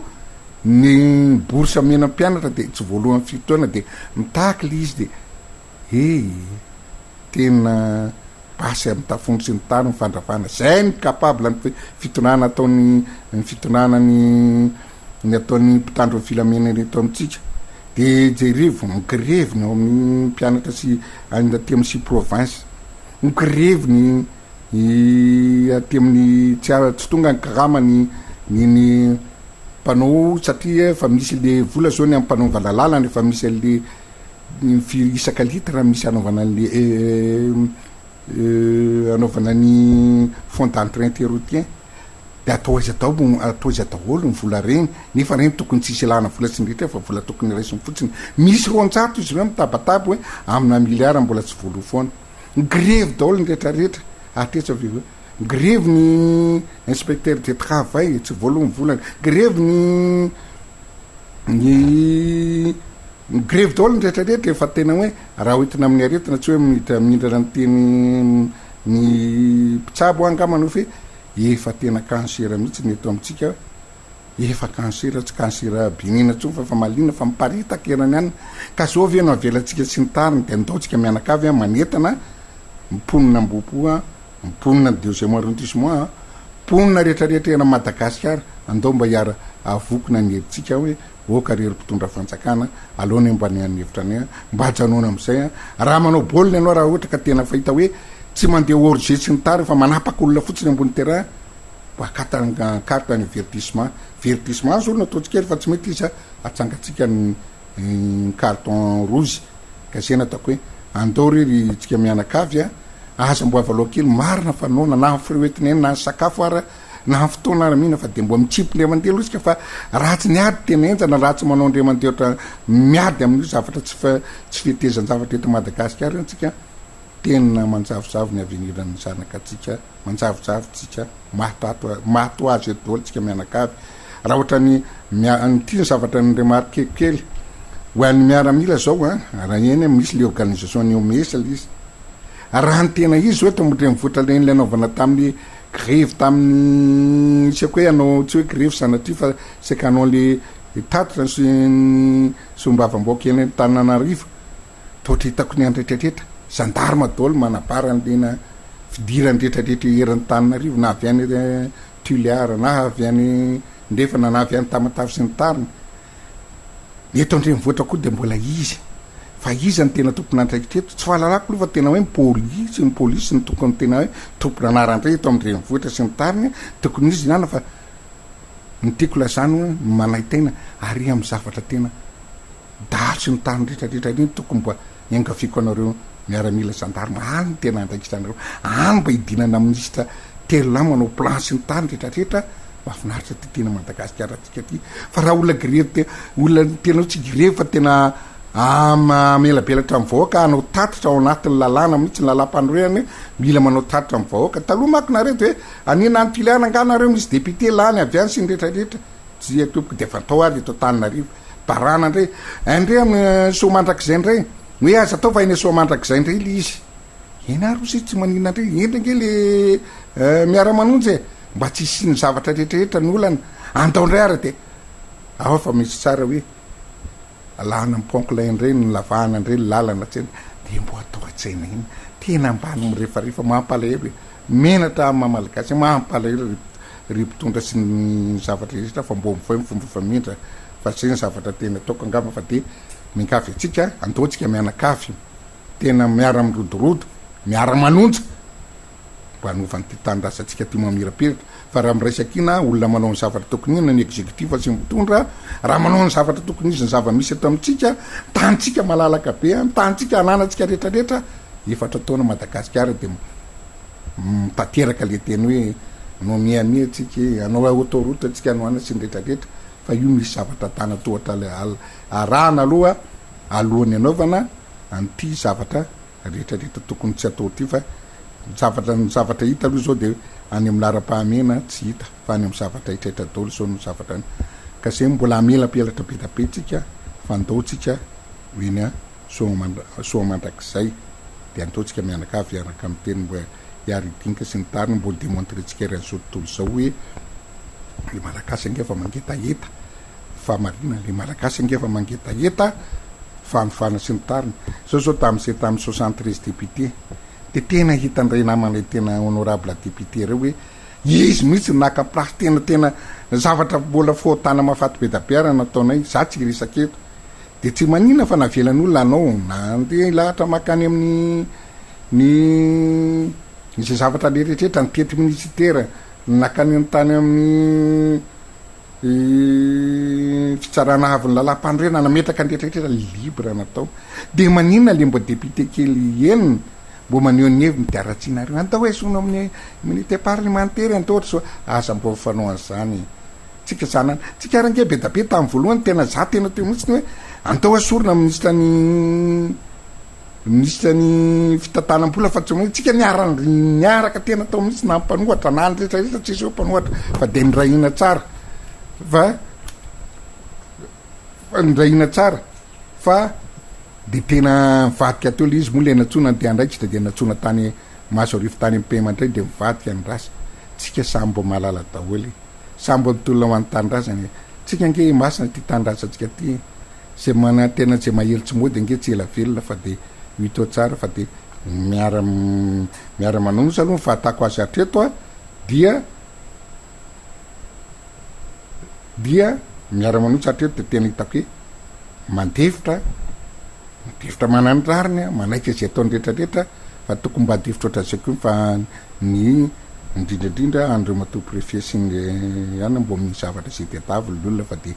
sotra tompoko fa de manatenatsika mianakavy a reteo zay arrondissement de androtsika ena so mandrakizay de zay fa menany député rodin indray ny fitenenana fa de sotra tompoko lahy sotra tompoko vavy mialatsiny a fa tena ohatrany tena no tsy de avanana loatra amin'ny fitenenana amin'ny maha-technicien tena fa tsy maninona fa adida ndraikitra amin'ny firenena ty a tsy maintsy miteny le izy sotra tompoko lahy sotra tompoko vavy tompoko lahy sy tompoko vavy amin'ny tialaroby maraina idikatra maraina izy a satria maraina mahafinaritra kopakopa tanana kely a ho an'ny vahoakan'ny miritsetosy satria somebiseby ohatsenao somebiseby ny vahoaka ao ny manana olana manana retina be debe nefa amin'ny zavatra minjady azy akehitriny horesahako zay a rehefa aveo fa hiteny fotsiny fa sotrany name fitenena teo nampatsiaro hoe ohatran'iny ny doublon tsy mbola nytenenina fa mbola be debe nge ny aretina azy reo olona ohatrany hitako anao teny amparviana analakely nijeriny écran dabe velarintsika menakavy teny nampiseho fa hoe reto ny zavatra aretina ny menety fanjakany reto reny ny zava-nisy nravana teny tsy tiana hoaseho ka eta mbola mieritreritra hoe anao tatitra lesy olom-bavambahoaka inona ny problema am'le fanjakana inona ny atahorana ny tatitra ho atao lesy olom-bavambahoaka nareo ve de tsy mieno hoe mba te hieno an'izany reo vahoaka reo nareo hoe tsy te halala fa mba te hita zava-misy hiainany reo vahoaka reo zany ane le tatitra ilazany azy ary ho anao mpiasa-panjakana rehetra ministera rehetrarehetra te halala ianao hoe ohatraninona ny zavatra mba satria ny zavatra nymenanareo tany de zavatra décret d'application zavatra tsy fantanareo kory fa satytonany fotsiny ohatrany teo moa nikabary ny filoam-pirenena fa tsy nikabary izy hoe fanao taloha hoe asonitra ny karaha mampanjakana mena tena folo isanjato fito isanjato fa tam'ty tsy nisy an'zany fa eo zay napototra hoe nisy ny laza fa nahazony any zaho mbola miteny eto fa ho avoaka anay eo daholy par ministera ho anao mpiasam-panjakana manentana anao zay tongava daholy ilaza zay fa hoe ohatra ninona ny zavatra iainanao ohatra ninona ho anao vahoaka inona marary anao fa nendrainao mihainao an'reto somary gaga ihany am'reto honorable député namako ry namana isany mba meo zavatra marina le vahoaka fa iza de vokisan-dainga fony fa tamin'ny radio télévision raha vavy anankiray maly mialatsina tonga de mivatana aminao zandry lahy fa karaha itsika sa mpinamana be mihitsy a ho an'ny zalahy vamaherezana ny député na Johnny avambotra trimo loha teneniko aminao mivatana lizy fa nanomboka ny tolona ianao milaza fa tolona ho an'ny vahoaka mitolona ho an'ny vahoaka mifedanam-bahoaka taizy ianao tamin'ny resaka tolona atao botro manjaka ao anatin'ny fiandidinao tositazana tany ianao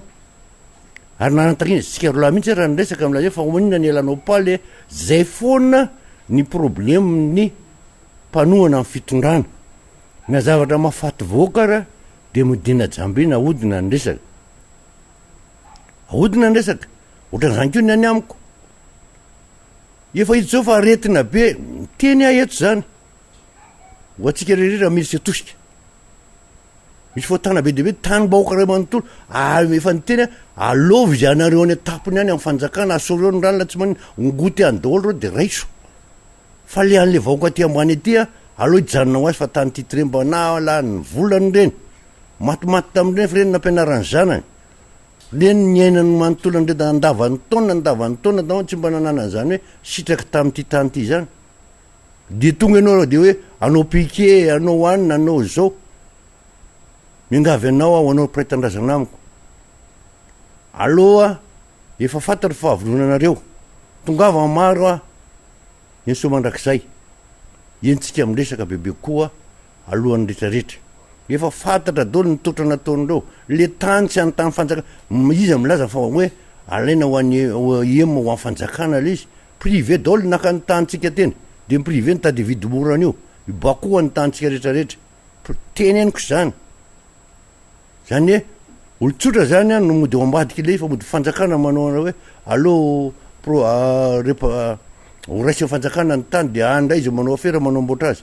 resaka no hoe fanjakana tetika asam-panjakana tetika asam-panjakana tompokoa de any amin'ny tany malalaka izy meo azy ny azy any ambony any aloha ngotany eo daholo ro azona ambolen'ny ministera rehetra eo de any izy manao zay mamety azy fa aiza le tany vahoaka alohan'ny mbola mafana le resaka me mafana ao meritritosika eo ka zay ny tenenako hoe manipy fotsiny hoe okary zalahy aiza miditra amin'ny pataloha tery fantatra daholo ny olona ao anatin'le mpikarakara rehetrarehetra re mpikarakara andreo ampiasainy reto vahiny reto akany tany io de fa milaza zay alohany amin'ny vahoaka hijanona ho azy mba anazy fa tsy malany ny hektara firy hektara tsy any efa-jato sa dimanjato hektara ny eo meritry atosika iny ambony ray manontolo iny raisony ianareo de ataovy ngeda be ataovy 10 étage 15 étage any tsy manina 30 étage ary de mahafinaritra zay anareo fa le an'le vahoaka mipetraka amin'ny trambongo aty ambany a aloha ho azy ny azy totika ny député namana jereo le namana fa nandepanoana fanjakana azy a tandrazana iraisany io mpiarabelona amitsika ireo apio le aloha ifanampitsika anampy andreo vahoaka reo fa tsy milaza eo manoana fanjakana ya député namako a ao anatin'ny atoko anao a de manao tsinitsiny an'le vahoaka mialatsiny aminao a fa tsy zay kosa le izy manomboka zay de manomana ianao efa trano sisa efa trano iainanao fantatra ny somebisomeny vahoaka malagasy hiaty telo andro hiatrika ny eny a so mandrakizay vonony anao hiatrika an'zany tsy lavitra ho mbola averoka any raha refesina miala teny amin'ny magro nakany a merikasina akaika mihetsa so mandrakizay azy eritreretina le hoe ohatran'zao ohatra zao fa isorana be debe le izy zena hoe aza matahotra fa mino fotsiny any mino anao satria le préfet nefa niteny tamin'io fa omena afindrinareo fa mety manelingelina azy ny teto analakely manelingelina azy ny fiasécurité ty Antananarivo fa alohanareo a ho afindriny amin'ny somandrakizay zany hoe ny ivandry zany fafin'izay ny ataoko ny hoe ninontsika de tateraka l izy de entsika na hoe aloha azo zay hoeny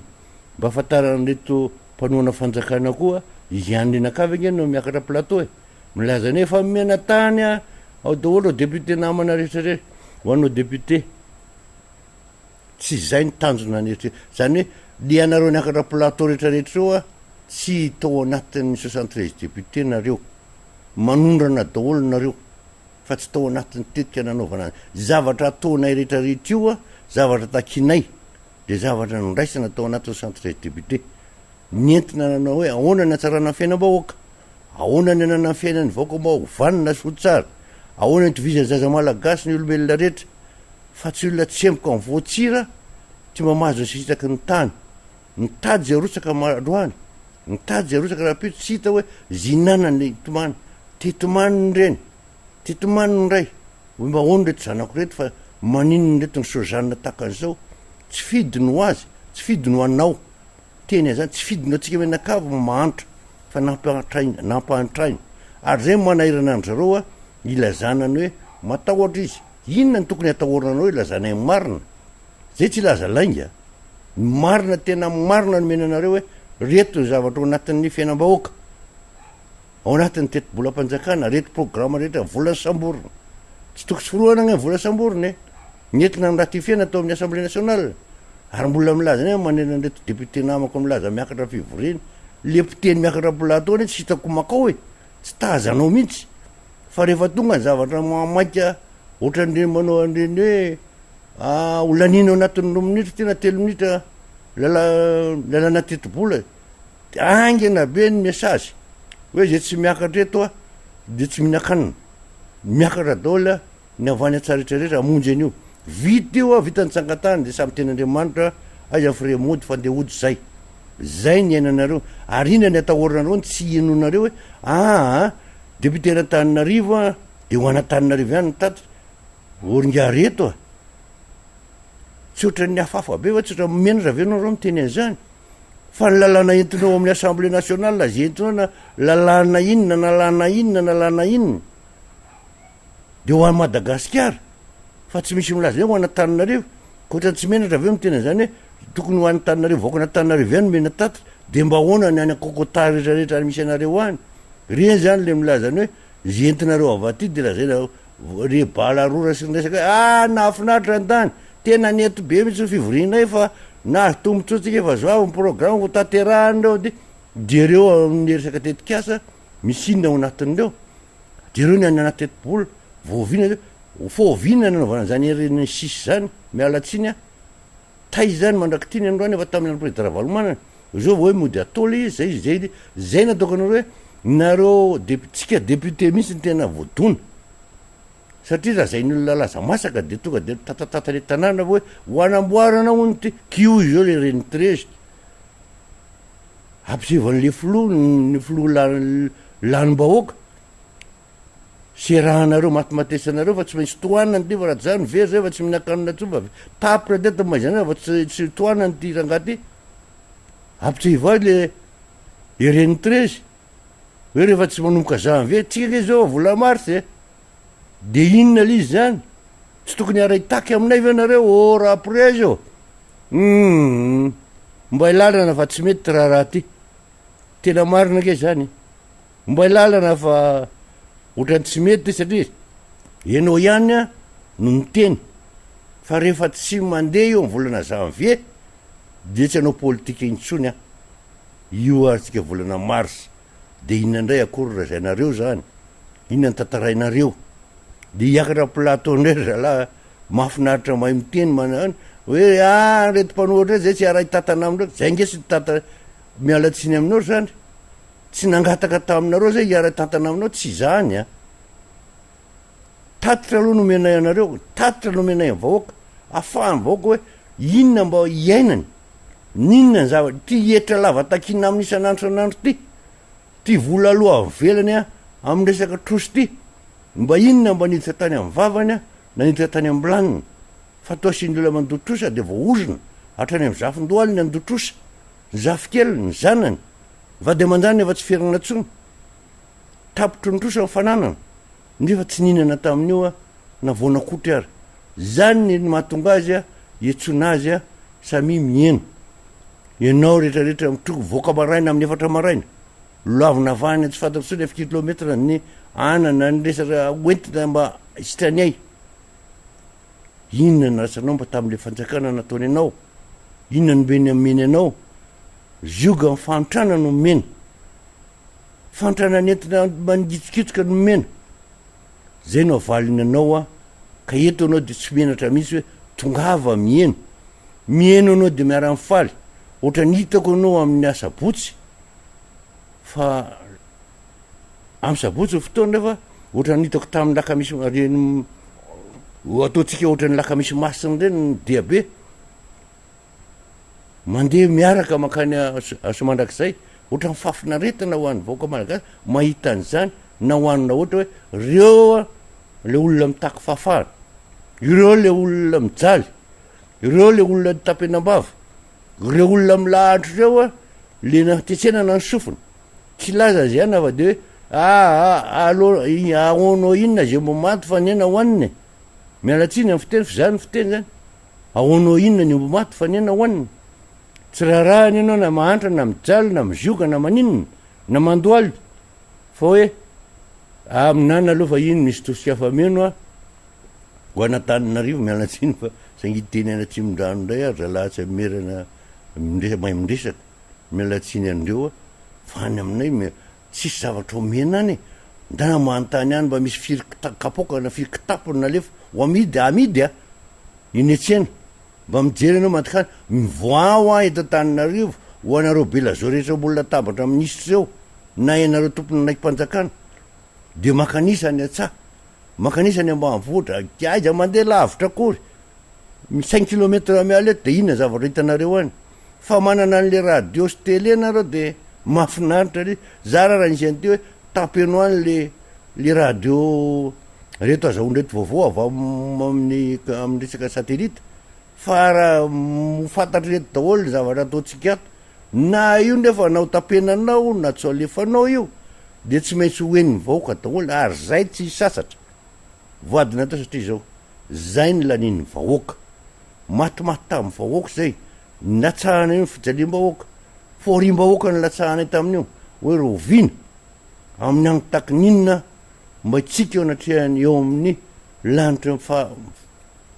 fahatsarana lanitra ny fahaseranana lavitra ny fahaseranana zany fiainam-bahoaka zany mialatsiny ary am'resaka an'izany fa mangovotra ary mangotsoka amin'ny fo tsy anao tsy maraitsy rivo tsy anao tsy mizioga jereo mandeny eny amin'ny tanàna amin'ny ambalam-bahoaka reny vo marainy any tomina daholo tsy azo tomina rehetrarehetra bataina mivoatsirotra ninona zioga mitondra jereo inosy be milanja ny 100 kilô 20 kilô ny olona anankiray efa tsy isy tsony fa zay ny zava-misy a tsy maintsy mamelona ny ankonana zara raha misy azavitanana raha mba mahazo rokapoka kely ze ka raha mahazo eo fa rehefa alina na mitsotsotra raha sahira fa hoe ahoana indray ny rapitso toko lahy sy tompoko vavy manentana amin'ny asabotsy etaniko anao za efa nanentana ny avany tanana rehetra avany manomboka kambolava makaty manetsika meritosika rehetrarehetra zay ao eo aitsika resaka tsy lavitra eo mandray bisy anao miala anosy zato ny avany andrefana zany meko miala anosy zato anao de mipita de tonga de mahazo makary de makiny vandry io vandry mandeha tongotra kely de tonga eny amin'ny tanàna zay amasin'ny paparemasy reo atsika zay na tonga hiteny hoe miantso anao a tongava ay asina misalasala ny zavatra etrenao atreo ny rapitso fa eno na hitanao no avinao rapitso satria afahanao mandray andraiky tao io na mandray anjara na mandray décision fanapahana hoe ay ve taky zao zavatra isy a mba tsy isy ny mpanao balarora tsony a na resaka hoe ny olona mivarotra eny ampanodinana eny an-tsaina eny a manao fitabitro aminao mialatsiny am'zay satria zay nentina andaingana vo eo zao vo hita ta vovoina mpane garnina andeha de zao hoe lazaina indray ny any fampianarana fa hozaraina an'zao telo 300 000 ariary tsy reray ny mpampianatra de ho hitatsika zavatra marina sy diso amty zavatra ty fa izay no antinarabeny tapeno vavan'ireo asio 300 000 ariarina mandeha aloha fanampiana fa misy tosika fameno ny mpampianatra ty zany ny tena hijavatra hoe tena bombona matsirava de am'izay tsy miteny ianao maty tanteraka ny sindikany isy ianao ary tsy afaka mitolona intsony a fa rehefa miraviny io samy ten'Andriamanitra vatapato soavinao zazalahy zay ka velomary tany tompo lasy tompoko vavy a tsy teny betsaka intsony fa mbola ao ny namako be deaibe mbola ao ny eo amin'ny firaisana faharoa iresaka maro Miara Manonja tonga eto androany ary mahafinaritra fa mitsikitsiky daholo reto tary reto fa samy vonona hiatrika ny amin'ny sabotsy larobe mahafinaritra larobe vao maraina hitako falifaly daholo a miatrika nreto micro reto sotra tompoko lahy mankatelina tompoko vavy a ombatsika Andriamanitra. Misaotra ny solombavambahoaka Rodin Rakotomanjato vita amin'ny district Anarivomamo mitondra ny fomba fijeriny raharam-pirenena sy fanentanana antsika vahoaka hiatrika ny tatitra ataon'ny solombavambahoaka voafidy teto amin'ny commune Antananarivo renivohitra amin'ny asabotsy zao ary miarahaba antsika rehetra izay manaraka ny fandarana sy itsika rehetra mpiara-miasa Miara Manonja amin'izao fotoana zao araky ny efa nilazainy ombienombieny indrindra nanomboka tamin'ny afakomaly alatsinainy a de ifantoka hatrany hatrany amin'ny fanomanana ny fiaonantsika amin'ny sabotsy isika marina fa raharahan'ny Antananarivo renivohitra ny amin'ny sabotsy io ny solombavambahoaka n'Antananarivo renivohitra no tompon'ny fanasana ary ny vahoaka n'Antananarivo renivohitra no mpiara-miasa akaiky amin'ny am'izany mpanositra kanefa tsara ho marihana ary amafisina fa raharam-pirenena amin'ny ankapobeny ko io satria solombavambahoaka n'Antananarivo renivohitra de solombavambahoaka ny Madagasikara ary ny solombavambahoaka ny Madagasikara rehetra de afaka manotrina ny solombavambahoaka amin'ny distrika tsirairay avy toy izany koa ny vahoaka tsy voafetra hoe ny poniny eto Antananarivo renivohitra ihany no asaina iain'ny tatitra ataon'ireo solombavambahoaka ireo fa izay rehetra voakasika ka afaka manatrika mety hoe tamin'ny fotoana nandalovan'ny solombavambahoaka tany amin'ny distrika nisy azy tany mety tsy tany ireo olona ireo mety hoe sendra mandalo eto Antananarivo ireo olona ireo amin'izao fotoana izao de mba manararoatra mba mieno zany no atao hoe lina amin'ny fiainam-pirenena ary ifantoka tanteraka hoy amin'ny fanomanana an'io fotoana amin'ny asabotsy fahenina volana marsa io ny fandaharatsika mandra-patonga an'izay fotoana izay raha le fansan'andro fanaotsika tato ato de eo amin'ny J-3 tsika zao zany hoe manisa 3 de lasa zay le izy manisa 3 de amin'ny sabotsy mifankahita zay le fomba firesakantsika azy ka misy zavateboka vitsivitsy tianay ho amafisina amin'ity androany ity voalazako teo ny zava-dehibe an'io fiaonan'io satria raharam-pirenena amin'ny ankapobeny no resahana eo satria amin'ny mahararam-pirenena azy dia ilay adievitra sy resaka fampandrosoana ny firenena no resahana amin'io amin'ny alalan'ilay tatitra ary zany rehetrarehetra zany de tafiditra amin'ilay voafaritra ilay teny hoe voambolana hoe politika raha politika io zany ny dikany zany matoa zahay manentana ny vahoaka tsirairay avy ho tonga anatrika an'io fiaonana zay ho tanterahana eto Antananarivo renivohitra io dia satria fantatray fa liana amin'ny raharam-pirenena ny vahoaka ary fantatray fa ela ny andrasana an'io fotoana ionan'io voapirofo zany tamin'ny zavatra maro indrindraindrindra tamin'ny fahadisom-panantenan'ny vahoaka tamin'ny tsy fahatanterahany zany araka ny tokony ho izy tamin'ny fiantsoana voalohany tamin'ny 20 volana février lasa teo tsy maninona akory zany fa isika de miezaka hatrany anao zay antanterahany fiaonana fantatsika tsara fa isika ao anatin'ny fanarahan-dalàna tanteraka no natanterahana azy voapirofo foana ihany koa zany tsy voazao tsika amin'ny manao hetsika ary hitatsika fa tsy nisy ny korotana hatreto na dia nezahana natao hoe natao ara zay isiny zany korotana zany fantatsika fa tamin'ny asabotsy faharoapolo volana février iny betsaka ny karazana velam-pandrika izay napetraka mba ampisiny korotana teto an-taninarivo renivohitra fa isika izay vahoaka liana amin'ny fiainam-pirenena madio sy araka ny tokony ho izy dia tsy nisy tratran'izany fandrika diso toerana izany fa dia nanaraka atsakany sy andavany toromarika zay nomena antsika ary zay no mbola any tanana ianareo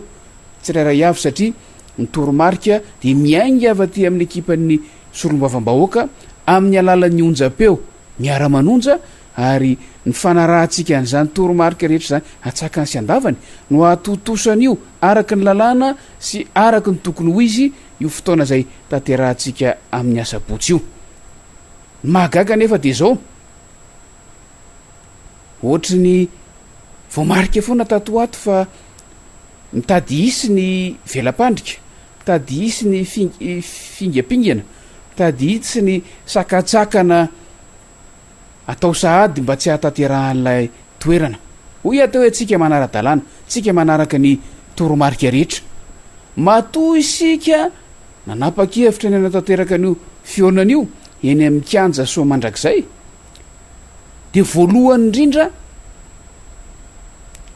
ny toerana no eritreretintsika anatanterahana azy zay no everitsika ary fantatra fa araky ny lalàna io no atao hoe kianjan'ny demokrasia ny ambojatovo dia tsy nomena antsika no hidina namoronana zao zahatra rehetrarehetra zao na dia averiko ihany a fa io endrika anankiray natao hoe symbole anankiray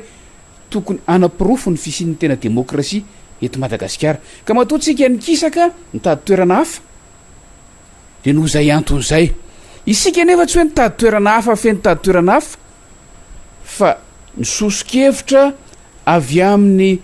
tompona ndraiky mpanjakana ny solotena mpanjakana miadidiny tanànana Antananarivo amin'ny akapobeny ihany no narahantsika mety mipetraka amin'ny fanontaniana ny ananinany hoe nahoana no vo zao vo manapa-kevitra tsika ary anaraka ny fanapaha-kevitra ny solotena mpanjakana tsotra ny valiny tamin'ireny fotoana ireny ange napetraka ara-potoana nanaja amin'ny fe-potoana lazain'ny lalàna ny fampahafantarana teny anivon'ny préfecturan'ny Antananarivo renivohitra kanefa ora vitsivitsy zany hoe ny zoma ariva fa 7 febroary vao namaly ny avy anivon'ny préfectura hoe eny asoa mandrakizay no nomaniny zareo aritany fa mety anaovana azy tsy afy tsy ampitsony ny fotoana na no manana ny fanovanany toerana teony ho eo a ary reny rahantsika nahita reny ny zavanisy a fa dia na de efa tsy afaka nanoatra ary tsika teo amin'ny fandaminana zay tena potomoty dia mbola basy sy miaramila mirongo fiadiana no nentina niatrana teo Analakely niatrehana ny vahoaka sy ny solombavam-bahoaka izay nikasa anao ny adidiny teo amin'izany zavatra zany ankehitriny tsika raha manapa-kevitra ho eny so mandrakizay zany dia amafisinay fa tsy manao afa-tsy manaraka nisosokevitra sy ny fanapaha-kevitra no raisy ny fanjakana tamin'ny alalan'ny solotena mpanjakana miasa sy miadidy eto amin'ny tanàna Antananarivo renivohitra ka ho gagy sika raha isy fanapaha-kevitra ifanohitra amin'izay indray ho raisin'ireo tompona ndraiky mpanjakana aperinasy ireo atoato fa mino sika fa olona samy manana ny maha-izy azy ireo a olona mahalala ny andraiky ianareo a ary nandalina sy niady-hevitra tsara nandray ambony nijery ambany ny zava-misy matoa nanapa-kevitra sy nanosokevitra ho atsika hoeny amin'ny kianjany so mandrakizay noho izany eto zay a dia manamafy fa araky ny lalàna ary araky ny toromariko ny solo tena mpanjakana no anatanterahantsika an'io fionana io inona moa ny endrika hoe zahantsika avoaka amin'io fotoana io ny endrika zahantsika avoaka amin'io fotoana io a dia ny endriky ny demokrasia zay iainantsika eto amin'ny firenena marina dia marina fa solombavam-bahoaka nanao tatitra eto amin'ny Antananarivo renivohitra amin'io kanefa tsy solombavam-bahoaka fe solombavam-bahoaka fa solombavam-bahoaka avy amin'ny antoko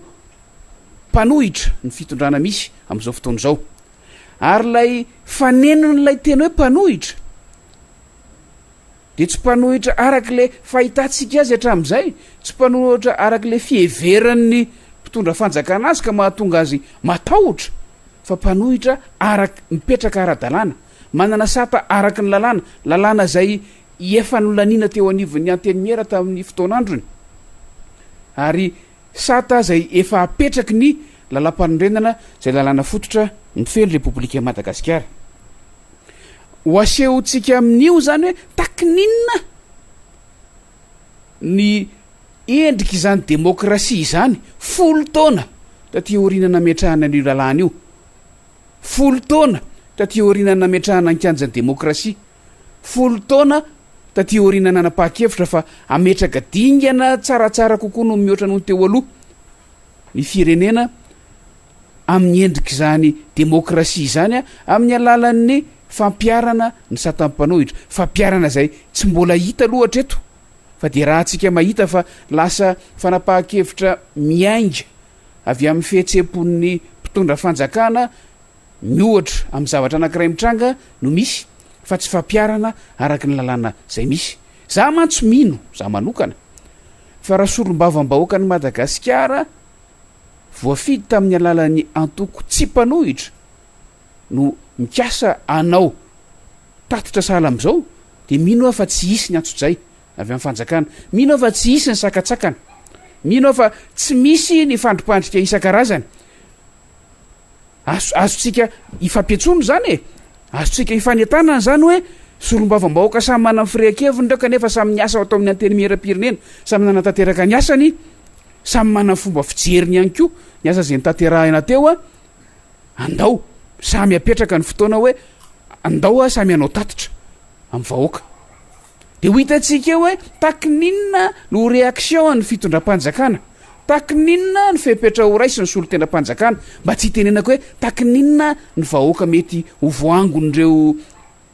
ankolafina solombavam-bahoaka anankiroa reo dia ny avy amin'ny mpanohana sy ny avy amin'ny mpanohitra izay le teneniko hoe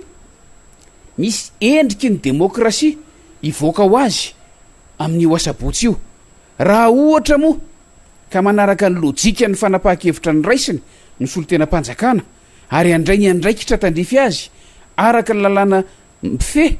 ny mahasolotena-panjakana azy zany hoe iaro ny vahoaka sy ny fananany fotsiny ihany fa tsy anelingelona ny fahalalana amin'ny fanehoan-kevitra sy ny fanaovana politika sy ny resaka demokrasia de ho hitantsika eo ny ofisehon'izay am'izay fotoana izay inona moa zavatra misy raha sanatrika tsy izay no mitranga raha sanatrika mitoy zao antso-jay zao tsika range nandeha nitsangatsangana fotsiny efa takininna sy takininna ny antso-jay napetraka tamintsika avy amin'ny ankolafim-panohitra e lazaina tam'izany fa rehefa tonga teny a de nivadika ho zavatra hafa tsy nivadika mihitsy reny fa reny no atao hoe réaction na atao hoe vokatry ny antso-jay zay napetraka teny andalana sy ny sakatsakana tamin'ny fandaminana an'ireny fiaonana ireny ary mbola nitoy tamin'ny faharoapolony volana febroary ny andrasantsika inona no hitranga amin'ny fahinana ny volana marsa ho avy zao io ny fanatenantsika ho a de zao andray ny andraiky niaraky ny tokony ho izy ny solotena-panjakana miadidiny faritra Antananarivo renivohitra samy nahititsika naverimberina tatoato tany amin'ny tambajotra tserasera tany ny fandraisana andraikitra nataon'io préfet de police eto Antananarivo a zay efa izy ihany ny préfet de police tamin'ny fotoana nanaovan'ny solombavam-bahoaka telo amby fitopolo tatitra tamin'ny taona 2024 zay mafisinay fa midiky zany fa tsy zava-baovaonge tsy pratika vaovao ty fikasan'ny solombavam-bahoaka eto Antananarivo renivohitra anao tatitra ity fa efa fomba fiasa hatram'izay tam'izany andriamatoa préfet de nilaza mihitsy hoe tsy mandray faneriterena fa andray ny fepetra sahaza araky ny conscienseny amin'ny tompona andraikitra sy amin'ny mampiaro ny vahoaka sy ny fananany azy zany hoe fiarovana no mety ho fandrobana, ny fiarovana no mety ho fanakorontanana, zay le hoe mesure anti-pillage tam'izany fotoana zany a, zay no raisiny a fa amela malalaka ny solombavam-bahoaka anao tatitra, ary manateny sika fa olon-dehibe izy a, manana maha izy azy izy a, fomba fiteniny mono hoe doublement assermenté izy manamboninahitra généraly amin'ny gendarmerie azy, amin'ny maha administrateur civil azy, mino sika fa mahalala ny ataony izy, ary mitazona ny teniny am'izany, ary natanteraka ny asany araka ny tokony ho izy a, ka amela antsika malalaka natanteraka an'io tatitra amin'ny asa-botsy io, ary ny tokony ho apatsahivina de zao matoa ny safidiny zareo, matoa fanapaha-kevitry ny OMC na ny organisation ny inota izy ny mpiadidy ny fandripahalemana eto anivon'ny faritra, matoa ny ndronana nakany amin'ny io toerana ny soa mandrakizay io safidy de everinay fa hitany zareo fa moramora ny fitandronana zany fandripahalemana zany, tsy misy magazay eny, tsy misy zavatra atahorana mety ho isin'ny mpanararoatra ka mety ho voaroba eny sisa ka ny antenaitsika de irona ary iroso maka am'izany fanarahan-dalàna sy famelana ny ankolafy rehetra anatanteraka ny andraikiny izany ny fanapaha-kevitry ny solotena-panjakana amin'ny asa-botsy. Raha tsy zany no mantsy, raha tsy zany de ho hitatsika eo indray, raha sanatry tena ho sanatry avinay a, raha sanatry ka miroso maka amin'ny fisakanana an'io fanatanterahana an'io fionana amin'ny sabotsy io indray ny fanjakana, zay misy taratra efa tazatazana ihany amin'ny fanelingelenana miodiody eto Antananarivo am'izao fotoana zao, de tena ho tabatabaitsika, tena ataotsika retany rendanitra fa sady tapenana ny vavan'ny solombavam-bahoaka, tapenana ny sofony vahoaka mba tsy iain'ny zay lazain'ny solombavam-bahoaka, mba tsy iain'ny tatitra sy mba tsy iain'ny fomba filaza isan-karazany zay milaza ny vaovao marina amin'ny raharam-pirenena, ary tapenana amin'ny mason'izao tontolo zao mba tsy ahitany zava-misy eto amin'ny firenena malagasy. Ka eto zahay dia manatitra hatrany ny fanaitanana atsika vahoaka malagasy ny aminy hoe tsy misy ny tokony atahorana, fandaminana no ataotsika tsara, mbola manana 3 andro tsika ho ia teo anarahana an'izay, ary aza mionona fotsiny amin'ny hoe manome fandaminana zay androany mame toromarika de tsy iainy vaovao tsony nareo raha pitso sy raha afaka pitso, fa isan'andro de samy miaino ny toromarika satria mety iova arakaraka ny zava-misy ny toromarika zay omena eto amin'ny fanatanterantsika an'io fionana amin'ny asa-botsy io. Ny tanjotsika de ho tafahoana soamantsaritsika, afaka miteny ampahalalana ny solombavam-bahoaka, manao tatitra amin'ny vahoakany, milaza ny zava-misy marina amin'ny vahoakany, ary milaza ny fomba fijeriny raharam-pirenena, ho afaka iaino amin'ny mpilaminana sy ampitonina amin'ny vahoaka, ka andrainy andraikiny amin'ny mahavahoaka azy, satria averiky fa zany no anisany olana anankiray sedrainy ity firenena ity, mety tsy mandray ny andraikitra amin'ny mahavahoaka azy ny olom-pirenena, fa indrindra ho afaka hitazana tsy ho takonana amin'ny mason'ireo mpanara-maso ny fiainam-pirenena eto Madagasikara, na ny eto atoerana zany na ny avy any ivelany. Zay ny tanjotsika aorian'izay, rehefa vitatsika zay tafita ny afatra avy aty amintsika, anjaran'izay iantefan'ny afatra, anisan'izany ny vahoaka, misy anjaran'ny fitondram-panjakana ao, misy anjaran'ny ankolafy kery rehetrarehetra ao, anjaran'ny tsirairay avy no mandray ny fepetra sy ny mety ataoko hoe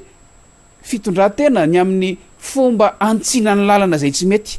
Io toy ny voankazo anala rehefa avy eo zay tsy miteny hoe ratsy daholo io, zay tsy miteny hoe tsara daholo zavatra ho lazainao, fa ny mamy atelitsika,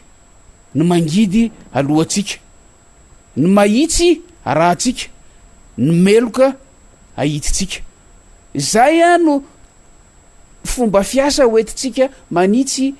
ny lalan'ny fitantanana ny raharam-panjakana eto Madagasikara, hoentitsika makany amin'ny tena fampandrosoana tena izy, ka mamerina ny fanentanany zahay distrika enina eto amin'ny commune Tananarivo renivohitra moa de efa manana an'ireo tompon'andraikitra isaky ny boriboritany tsirairay avy. Ireo distrika mivantana akaiky any Soamandrakizay de efa nambara teto ihany koa ny fomba fiasa ny amin'ny fandaminana ny fahatongavana eny Soamanandray ka dia manatentsika Soamandrakizay azafady ka dia manatentsika fa ho tanteraka araky ny tokony ho izy io fionatsika io ka dia samy hitahin'Andriamanitra ary samy velonaina iona somatsara amin'ny toeran'io. Zay ngamba ny dinidinika avy amiko manokana androany fa ampitaiko amin'ny ramatoa solombavam-bahoaka Anitra Razafy Manantsoa ny fandraisana fitenenana. Mety mbola miverina eo ihany rehefa avy eo raha ohatra ka misy vaovao farany tsy maintsy olazaina fa de mirary soatsika rehetra toko. Dia mbola manatitra fiarabanantsika rehetra indray amin'ity andro maraina ity amin'ity fandarana Miara Manonja. Misaotra an'Andriamanitra lehibe foantsika amin'ny fanomezany an'izao fotoana zao ahafahana mitafatafa sy mandefa ny afatra ho atsika mpanaraka ny fandarana Miara Manonja. Kopakopa tanana ho anareo rehetra zay manaraka an'ity fandarana ity ary misaotra ny namana député Mamirabe Nirina zay lany eo amin'ny distrika Nambodratrimo tamin'ny fanaovana ny fandarana sy fanomezana ny heviny momba ny raharam-pirenena. Amin'izao fotoana zao tsika dia miandro fatratra ny andro 6 mars zay fotoana anaovan'ny député Antananarivo Amboriboritany Anakenina tatitra eny Soamandrakizay. Araky nefa nambara teto dia efa tafapetraka somatsara tao amin'ny préfet ny taratasy fampahafantarana an'izany hetsika izay ho ataony solombavam-bahoaka ny Miara Manonja izany tamin'ny 25 ny volana février. Izany hoe naka fotoana be mihitsy ny député Antananarivo ampahafantatra ny préfet Antananarivo mba hahafahany maka ny fepetra ihany koa satria mba tsy ho tapoana ohatran'le tamin'ny farany tamin'ny saika anaovana ny hetsika teo Ambojatovo dia aveo novaina teo amin'ny 13 mai ary efa potomoto na dia nalazaina hoe efa fotoana fohy de fohy no nomeny ny préfet Antananarivo niaraka tamin'ny OMC ny toerana teny amin'ny Soamandrakizay. Io indrindra no tiako hiaviana amin'ny andro androany satria raha nanao ny taratasy fampahafantarana izahay tamin'ny saika anao ny hetsika fanaovana tatitra teo Ambojatovo iny dia naka fotoana ny préfet Antananarivo naka fotoana izy tamin'ny voalohany izy de nisakana ary tonga de namaly avy hatrany fa tsy azo anaovana hetsika eo Ambojatovo. Taorinan'izay izahay dia nyteny hoe rehefa tsy omenareo zany ny kianjan'ny demokrasia dia ifindra eo amin'ny kianjan'ny 13 mai izahay. Dia teo no fandrirarira teo ary hitatsika rehetra ny zavatra nitranga tamin'ireny fotoana reny. Ny efarany moa zany dia niteny ny préfet fa dia nataony réquisition na hoe nalaina ny tany eny amin'ny Soamandrakizay ary omena ny député ny boriboritany Anakenina ahafahany manao tatitra. Eo indrindra no tsara marihana ary tsara tsy nitsindrina satria rehefa aveo dia ho alefatsika io oronam-peo zay nitenena ny préfet Antananarivo ny fanomezana an'izany kianja izany nantoerana eny Soamandrakizay zany. Tiana tsindrina mihitsy io resaka io teny nataon'ny préfet io satria izay no référence netiny solombavam-bahoaka Antananarivo Amboriboritany Anakenina nanao ny taratasy fampahafantarana hoe anao tatitra izahay raha amin'ny 6 mars dia eny amin'ny kianja eny amin'ny Soamandrakizay no anaovana izany. Tsy tonga ho azy zany le toerana eny Soamandrakizay satria olon-dehibe tompon'andraikitra ny préfecture ny Antananarivo no niteny an'izay niaraka tamin'ny OMC ka dia niraisinay arak'izay koa ny proposition. Io tsy vitany sosikevitra fotsiny fa tena efa zavatra concret ngamba ny azo ilazana anazy efa zavatra voalanjalanja fa saingy ny fotoana fotsiny fohy de fohy no nanomezana an'izay toerana zay tsy nahafahana intsony nanao ny organisation na ny communication zay ahafahana miteny ny olona hoe mifindra eny amin'ny Soamandrakizay indray ny hetsika zay anaovana tatitra eo amin'ny 13 mai. Izay fomba fiasan'ny préfet ny Antananarivo zay no tiana tiako hitondrana ny hevitra androany satria amin'izao tsika amin'ny teny zao dia amin'ny teny français hoe suspendu na hoe miantona eo amin'ity fanaovana taritra ny somandrakizay ity ny raharam-pirenena lasa raharam-pirenena izy ity affaire d'état satria fantatritsika fa raha vao niteny an'izay izahay teto amin'ity fandarana Miara Manonja aty dia efa tonga sady indray ny zandary any amin'ny trano misy anay tsirairay ihany zany hoe amafisiko eto foana le voalaza efa ombieny hoe raha vao misy zavatra ho ataony Miara Manonja na hetsika ataony Miara Manonja dia mihetsika miaraka amin'izay koa le fitondram-panjakana amin'ny alalan'ireo mpitandro filaminana le intimidation mitohy foana ny harcèlement mitohy foana fa le raha fanaovana tatitra dia lasa raharam-pirenena ihany koa lasa affaire d'état ka anina le préfet ary tsy afaka maka fanapa-kevitra milamina tsy afaka miteny milamina hatramintsika miteny zao moa zany dia fantatritsika fa mbola tsy misy teny ofisialy tany amin'ny préfet na taratasy ofisialy na inona raha ny tena izy kosa aloha dia zao hoe zahay dia nametraka an'le taratasy fampahafantarana ny anaovana ny tatitra io ao anatin'ny lalàna misy mifehan'izany tatitra zany dia mazava ny ao anatin'izay hoe ny solombavam-bahoaka anao tatitra dia mampafantatra ny autorité administrative eo amin'le toerana anaovana an'le tatitra ka ny autorité administrative eto amin'ny faritana Antananarivo dia ny préfet any Antananarivo dia zay taratasy zay napetraka tao amin'ny préfet raha ny tena tokony ho izy hoy dia tsy misy valiteny tokony andrasana any aminy satria mampafantatra fotsiny olona zay na ny anatin'ny lalàna tsisy miteny mihitsy hoe manao fangatahana dia mamaly ara-dalàna amin'ny fomba ofisialy koa ny préfet eo zany tsika zao no miantona ny raharaha satria be de be ny resaka mandeha any anatin'ny hainao manjery misy fandraisam-pitenenana avy any amin'ny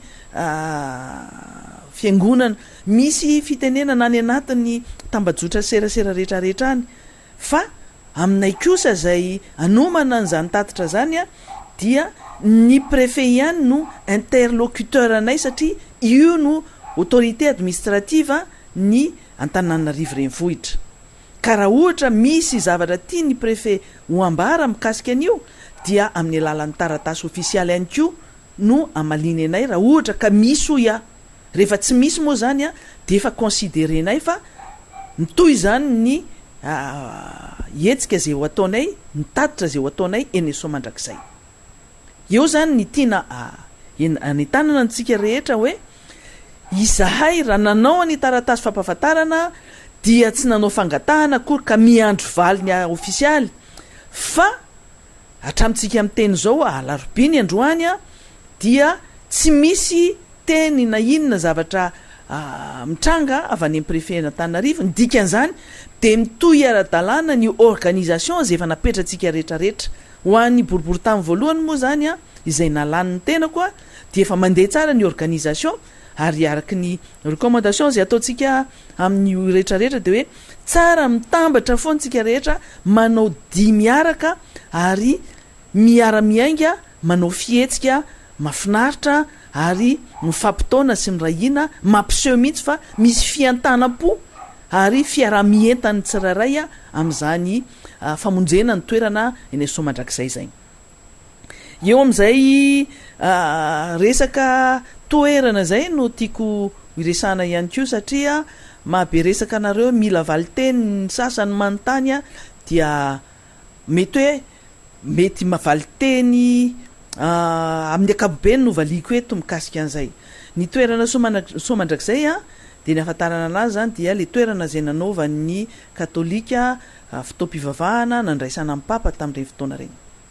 io ny tena toerana zay lazaina fa any katolika kanefa ihany koa misy toerana zay miaraka amin'izay nitotofana ary nampiasaina ihany koa tamin'ireny fotoana natongava ny papa teto Madagasikara reny any inga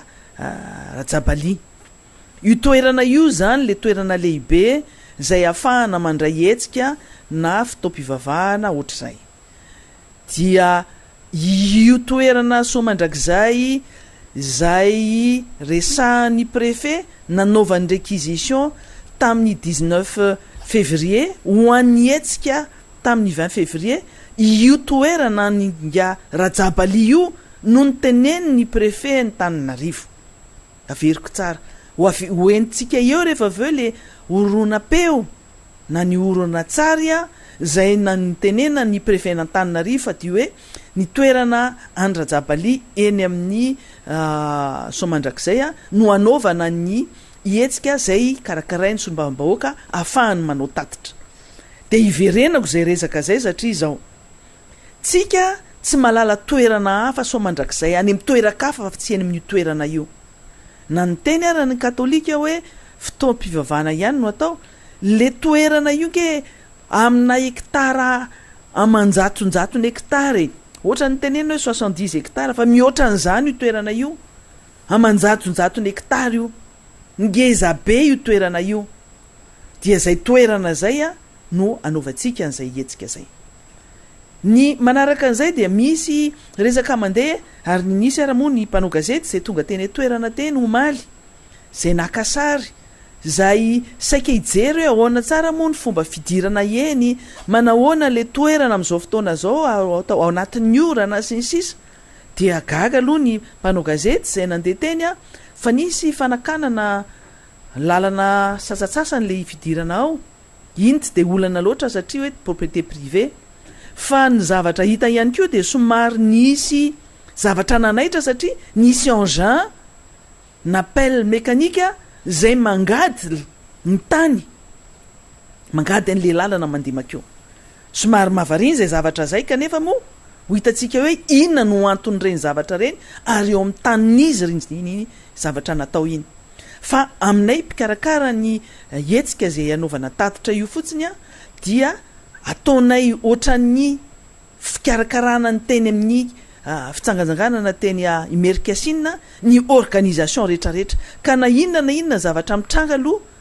dia an'izay manao an'izany ihany fa ho antsika rehetra kosa dia fanetanana ny ho tonga maro no tadiavintsika ary izay fahatongavantsika maro zay araky ny teneny komaly toy hoe fampisehoantsika ny ampipotsika satria marobe ny teniteny fanesona ny fanaovana tsinitsinina fananobanimbanimbanina tsika Miara Manonja sy ny mpiaradia Miara Manonja amin'ny teny tsy voahevitra filazana tamin'ireny fotoana reny hoe tsy nakeny amin'ny somandrakizay nareo satria matahotra ny tsy afenao an'io de zao zay miaraka amin'ny angady sy ny arona au sens propre mihitsiny ho avy izahay miaraka amin'ny rehetra itsika ho avy ary amena n'io kianja io anao defi tsika rehetrarehetra ary ampiseho an'izany fitondram-panjakana sy ny mpomba mpitondra zany amin'izany fahavononantsika ameno an'io kianjany somandrakizay io ary hitatsika fa manomboka ny kajikajy politika na ny evidratsy madinidinika ny fanakatsakanana madinidinika ny fanaovana teniteny tsy voahevitra ndray ary rehefa mijerena rehetrarehetra reny tsika de ny zavatra tsapa de zao hoe misy tahotra ao ny tahotra voalohany dia ny tahotra hoe isika afenao ny kianja goavana de goavana io ny tahotra faharoa dia ny ahitany zao tontolo zao fa ay 6% fotsiny reto olona miaraka Miara Manonja ireto teny foana nolazayna reny hoe 6% ianareo reslavy ianareo dia ny tahotra fahatelo de ny ampisehoantsika fa olona tsy reslavy isika mbola tafiditra ao anatin'izay ihany koa mbola tahotra ihany koa amin'le ahitana fa itsika tsy matahotra an'izany fividianana raha amin'ny 2023 zay ka rehefa mitombony zay rehetrarehetra zay rehefa azon'le mpitondra sy le mpanohana fitondrana zay zavatra tiana tenenina zay dia aleo isokatra malalaka le kianja ny somandrakizay aza atao ohatra ny reny nanaovana anay tamin'ny fitsangatsanganana teny Amerikasinina ireny aleo ilamina de misesy aleo izay tonga dia aza kotapaisina aza sakatsakanana aoka ny mpitandro filaminana nanao an'ny asany hitandro ny filaminana araky ny tokony ho izy hitandro ny filaminany vahoaka ary ny fananany vahoaka iaro an'ireo ny tena ilaina mpitandro filaminana oka tsy ampiseho an'ireny fihetsika mahery vaika reny na mahery setra ohatra ny hita tamin'ireny 20 février reny zay fa hitan'izao tontolo zao nanova ny olona reportage mihitsy ny zavatra iny ary mino a fa rehefa nahazo lesina ohatran'izay ny mpitandro filaminana tsy te amerina an'izay intsony araky nefa nytenenay ombeny a de hoy izay hoe resaka demokrasia no resahana reto, resaka fanajana ny lalam-pandroenana, resaka fanajana ny liberté fondamentale, resaka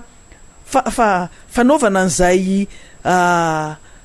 liberté fanijakitsahana ny lalam-pandroenana zay a dia manahirana ny mahita zavatra miverimberina oatra reny sanatria mivava tsy anaraka ny zavatra misy any birmanitsika sanatria mivava ho iaho zava-doza ny zavatra mitrangany kanefa raha ohatra ka mitoy zao zavatra ataony ny mpitandro filaminana zao dia lasa anana image négative ho an'ny Madagasikara mihitsy a isaky ny mandeha zany ny hetsika ataon'ny mpanohitra dia misy fihetsika hafahafa koa ataon'ny mpitandro filaminana ka iverena keo le resaka ho iaho hoe amin'ity raharaha ty a dia ny préfet n'Antananarivo no tompona andraikitra voalohany a amin'izany resaka toerana zay anaovana ny tatitra izany anjarany no maka zay fepetra rehetrarehetra mifanaraka amin'izay efa averti izy efa informé izy na ny daty na ny ora na ny toerana dia maka ny disposition izy miaraka amin'ny OMC na miaraka amin'ny Emonat koa tsy maninona zany fandraisana fepetra fitandrona filaminana no tadiavina dia ho an'ny rehetra zay samy mahita tombontsoan'izany daholo na ny mpitondra fanjakana na ny mpanohitra satria filaminana no resahantsika eto ary hoy aho hoe engany le préfet tsy cédé amin'le pression avy any mpitondra fanjakana iza moa le olona mety anao an'le pression aminazy dia fantatritsika fa ny ministry ny atitany zay lehibe ny vantana ary rehefa miresaka hoe ministry ny atitany a de gouvernement zay ary rehefa miresaka gouvernement de ny exécutif zay tonga hatrany amin'ny lapa any andapa ny filoham-pirenena mihitsy zany zavatra zany zay no mahatonga na miteny hoe lasa raharaha-pirenena ty raharaha ty ary suspendu amin'ny affaire ny somandrakizay indray a ny raharaha am'izao fotoana zao ny préfecture ny préfet n'Antananarivo de zao amin'ny teny frantsay hoe quand il veut il peut rehefa te hanao an'io te hanao an'le asany mifanaraka amin'ny fangatahanay izy a de afaka manao an'izay gojereny rehetra indray any amin'ny préfet n'Antananarivo indray a ny mason'izao tontolo zao ary araky ny olazaiko teo efa nanao réquisition izy tamin'ny 19 février sy ny 20 février de tsisy antony tsy afaka tsy afahany manao deuxième réquisition tsy misy motifa mihitsy zany ary ao anaty lalàna tsy misy milaza an'izany mihitsy hoe raha efa nanao réquisition ndre mandeha de tsy afaka manao réquisition fandroany afaka manao réquisition foana autant de fois na impiry araky ny ilana anazy zany de zay zany no tiana tenena fotsiny hoe ny préfet n'Antananarivo no tompona andraikitra voalohany amin'izay a de any aminazy daholo ny masotsika rehetrarehetra amin'izay zavatra mitranga zay raha hiteny raha hoe ny tompony toerana hoe zay tsy manaiky anaovana an'io tsisy afaka mamaly an'izany réquisition zany rehefa tratry ny réquisition tsy mila consentement ny tompony tany akory rehefa zay no ilay no tokony ho atao de tonga de miteny ny préfet hoe réquisitionnainay ny toerana ry ahafahany solombavam-bahoaka manao tatitra de tsisy ninina azo atao nge sady le tany ko nge tany mikodana be tsy hoe misy trano eo ka mila esorina na ravanana misy mety atahorana misy fanimbanana misy favakina trano na fandoroana fananana tsisy ninina fa de tany mikodana be fotsiny a tsy hitanay zay olana tokony anasin'iza na iza olana tsy misy magasin eny tsy misy boutique eny tsy misy station na essence eny tsy misy tranom-panjakana eny tsisy minininina eny fa tany mena be fotsiny a misy toerana misy bozaka kely fotsiny angambany fa anjaranay kosa no mametraka ny estrade sy ny chapiteau sy ny sonorisation anay zay ny resaka filaminana fandaminana sy ny filaminana rehetra anay daholo zany ka tsy hitako zay tokony atahorana sy anaovana zao resaka be debe zao a indrindrandrindra moa zany anyreto mpitondra ny fanjakana reto a am'izao tsika miteny zao ary tiako tsindrina kely le resaka hoe izahay resy lava resaka matahotra fividianana ity mila resahana iomba faporitoty angamba nio zavatra resaka io satria zao raha nisany fividianana filoam-pirenena teto amin'ity firenena ity fividianana tamin'ny farany teo dia efa nitabataba zay tamin'irey fotoana reny hoe feno doublon ary misy osika ny liste mpividianana tamin'ireny moa zany dia nomena tsiny izahay hoe te hanao an'izay tsisy ny fividianana te anakorotana te hanao an'izao saosy ny sisa fa ny tantara taty oriana dia nanaprofo fa tena marina ny zavatra nolazainay ary ny tena nitondra ny profo dia ny filoalevitry ny seni mihitsy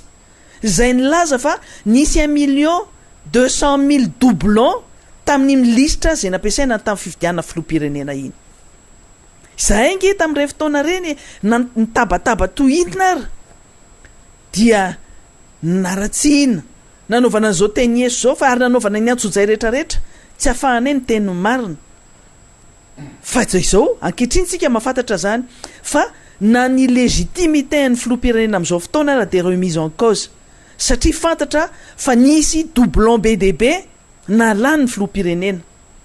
tsy izay ny mandainga tsy izay no nitondra profo a fa efa ompelatananay zany profo resaka doublon zany amin'ny fotoana mamety anazy zany moa tsy maintsy ho avoaka eto indray fa zao aloha tsika hiatrika ny raha amin'ny raha misabotsy zao a de miresaka an'izany resaka légitimité mihitsiny ny filoam-pirenena raha ohatra ka filoam-pirenena tena lany tamin'ny tena hoe mamim-bahoaka ary lany-bahoaka tokoa le filoam-pirenena dia manana stabilité politique izy tsy matahotra mimpanohitra izy fa ny zavatra misy amin'izao fotoana zao dia atahorana mimpanohitra matahotra mafy an'izany mimpanohitra zany raha vao hietsika fa zao ringe mbola vao député anakena nanao tatitra dia atahorana mafy de mafy izahay ary izay zavatra zay mbola manaprovany le hoe instabilité na ny illégitimité ny fividianana zay natao tamin'ny farany teo a na lany ny filoam-pirenena raha marina tsara ny fitondram-panjakana raha marina tsara ny filoam-pirenena tamin'ny fividianana s'il était bien élu dia tsy namisy olana mihitsy izy am'zany lazaina fa mpanohitra 6% zany fotsiny fa izay tsy fatokisa tena zay no mahatonga anareo mipanika amin'izao fotoana zao ary mahatonga ny ty raha fanaovana tatitra ty lasa affaire d'état raha-pirenena zay zavatra zay mbola tiana iresahana foana averimberenina amitsika foana hoe le resaka légitimité ny mpanohitra resahana ihany ko filora valomanana nge no manana an'izay légitimité zay ma lehibe ny mpanohitra anazy eto Madagasikara ary aorianany ny filoam-pirenena zay lany tamin'iny lista feno doublon iny dia ny filoam-pirenena teo aloha Marc Ravalomanana no manana ny légitimité amin'ny mampanohitra anazy araky ny teneko tao ia hoe remise en cause mihitsy a ny fahalanin'ny filoam-pirenena amin'izao fotoana zao raha esorina le doublon rehetra le 1200 doublons zay nylazai ny vice-président seni esorina ao anatin'io tamin'ny vato azo ny filoam-pirenena amin'izao fotoana zao dia tsika rehetra mahafantatra fa iza no lany teto amin'ity firenena ity raha ny isam-batony izy mirahalahy mianaka tamin'ny fividianana filohan'ny république teo nge teo amin'ny 400 000 voix teo latsaka kely kanefa le doublon 1,200,000 tsy mieritreritra tsara tsika rehetra ka le fitenenana lava hoe mamim-bahoaka efa remise en cause zany ary micomprendre anareo mpitondra zay micomprendre anareo mpanohana anazy zay raha ohatra nareo ka manao an'le fietsika hafahafa amin'izao fotoana zao manao zay fomba rehetra zay tsy afahanay manatanteraka famorina vahoaka na fomba inona na fomba inona zany micomprendre anareo zay amin'le tahotra sy le démarche ataonareo fa zay kosa manameloka an'le démarche antidémocratique ataonareo aminay amin'izao fotoana zao manameloka an'izany izay satria zony mpanohitra ny maneho hevitra zony mpanohitra ny mampafantatra ny heviny zony mpanohitra no manao manifestation zony mpanohitra ny manana fahalalahana fa ny nareo de sakanana daholo zany ary tena bafo enareo hitsakitsahanareo tanteraka zany liberté rehetrarehetra zany a ary zay zavatra zay no tenenay hoy zay hoe tsy démocratique intsony le démarche ataonareo fa anti démocratique io nge tsy malagasy rery no mijery an'izao zavatra ataony fitondram-panjakana zao mijery an'izany daholo zao rehetra zao tontolo zao ary efa tenenay hoe anisan'ny conditionnalité fazahoana vola sy fanapiny zany resaka fanajana ny zon'olombelona sy démocratie zany fa hito moa zany mieritreritra foana fa hoe mahita vola ianareo misy famonoana afo etsery io fa ny opposition matanjaka amin'izao fotoana zao a raha ny tokony ho izy opposition forte de tokony hoe fitondrana matanjaka koa eo fa ny eto ny zavatra hita am'izao dia faible ny fitondram-panjakana ary mampiseho an'izay faiblesse n'izay sanandro tsisy mahita an'izany igny e tsisy mahita an'izany satria na ny zavatra ataonareo ara dia mananao foana indraindray maladroit misy panika foana ny zavatra ataonareo anyka misy inona moa zany misy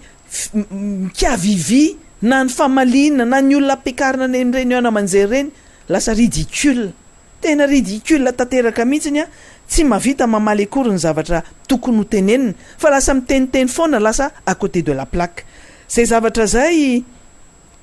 tiana isarina saintsika rehetrarehetra hoe isika rehetrarehetra miara manonja raha amin'ny sabotsika rehetra mifankahita tsy misy tahotra tokony tsy misy zavatra tokony ampitahotra antsika intsony sy ny mbavambahoaka anao tatitra ity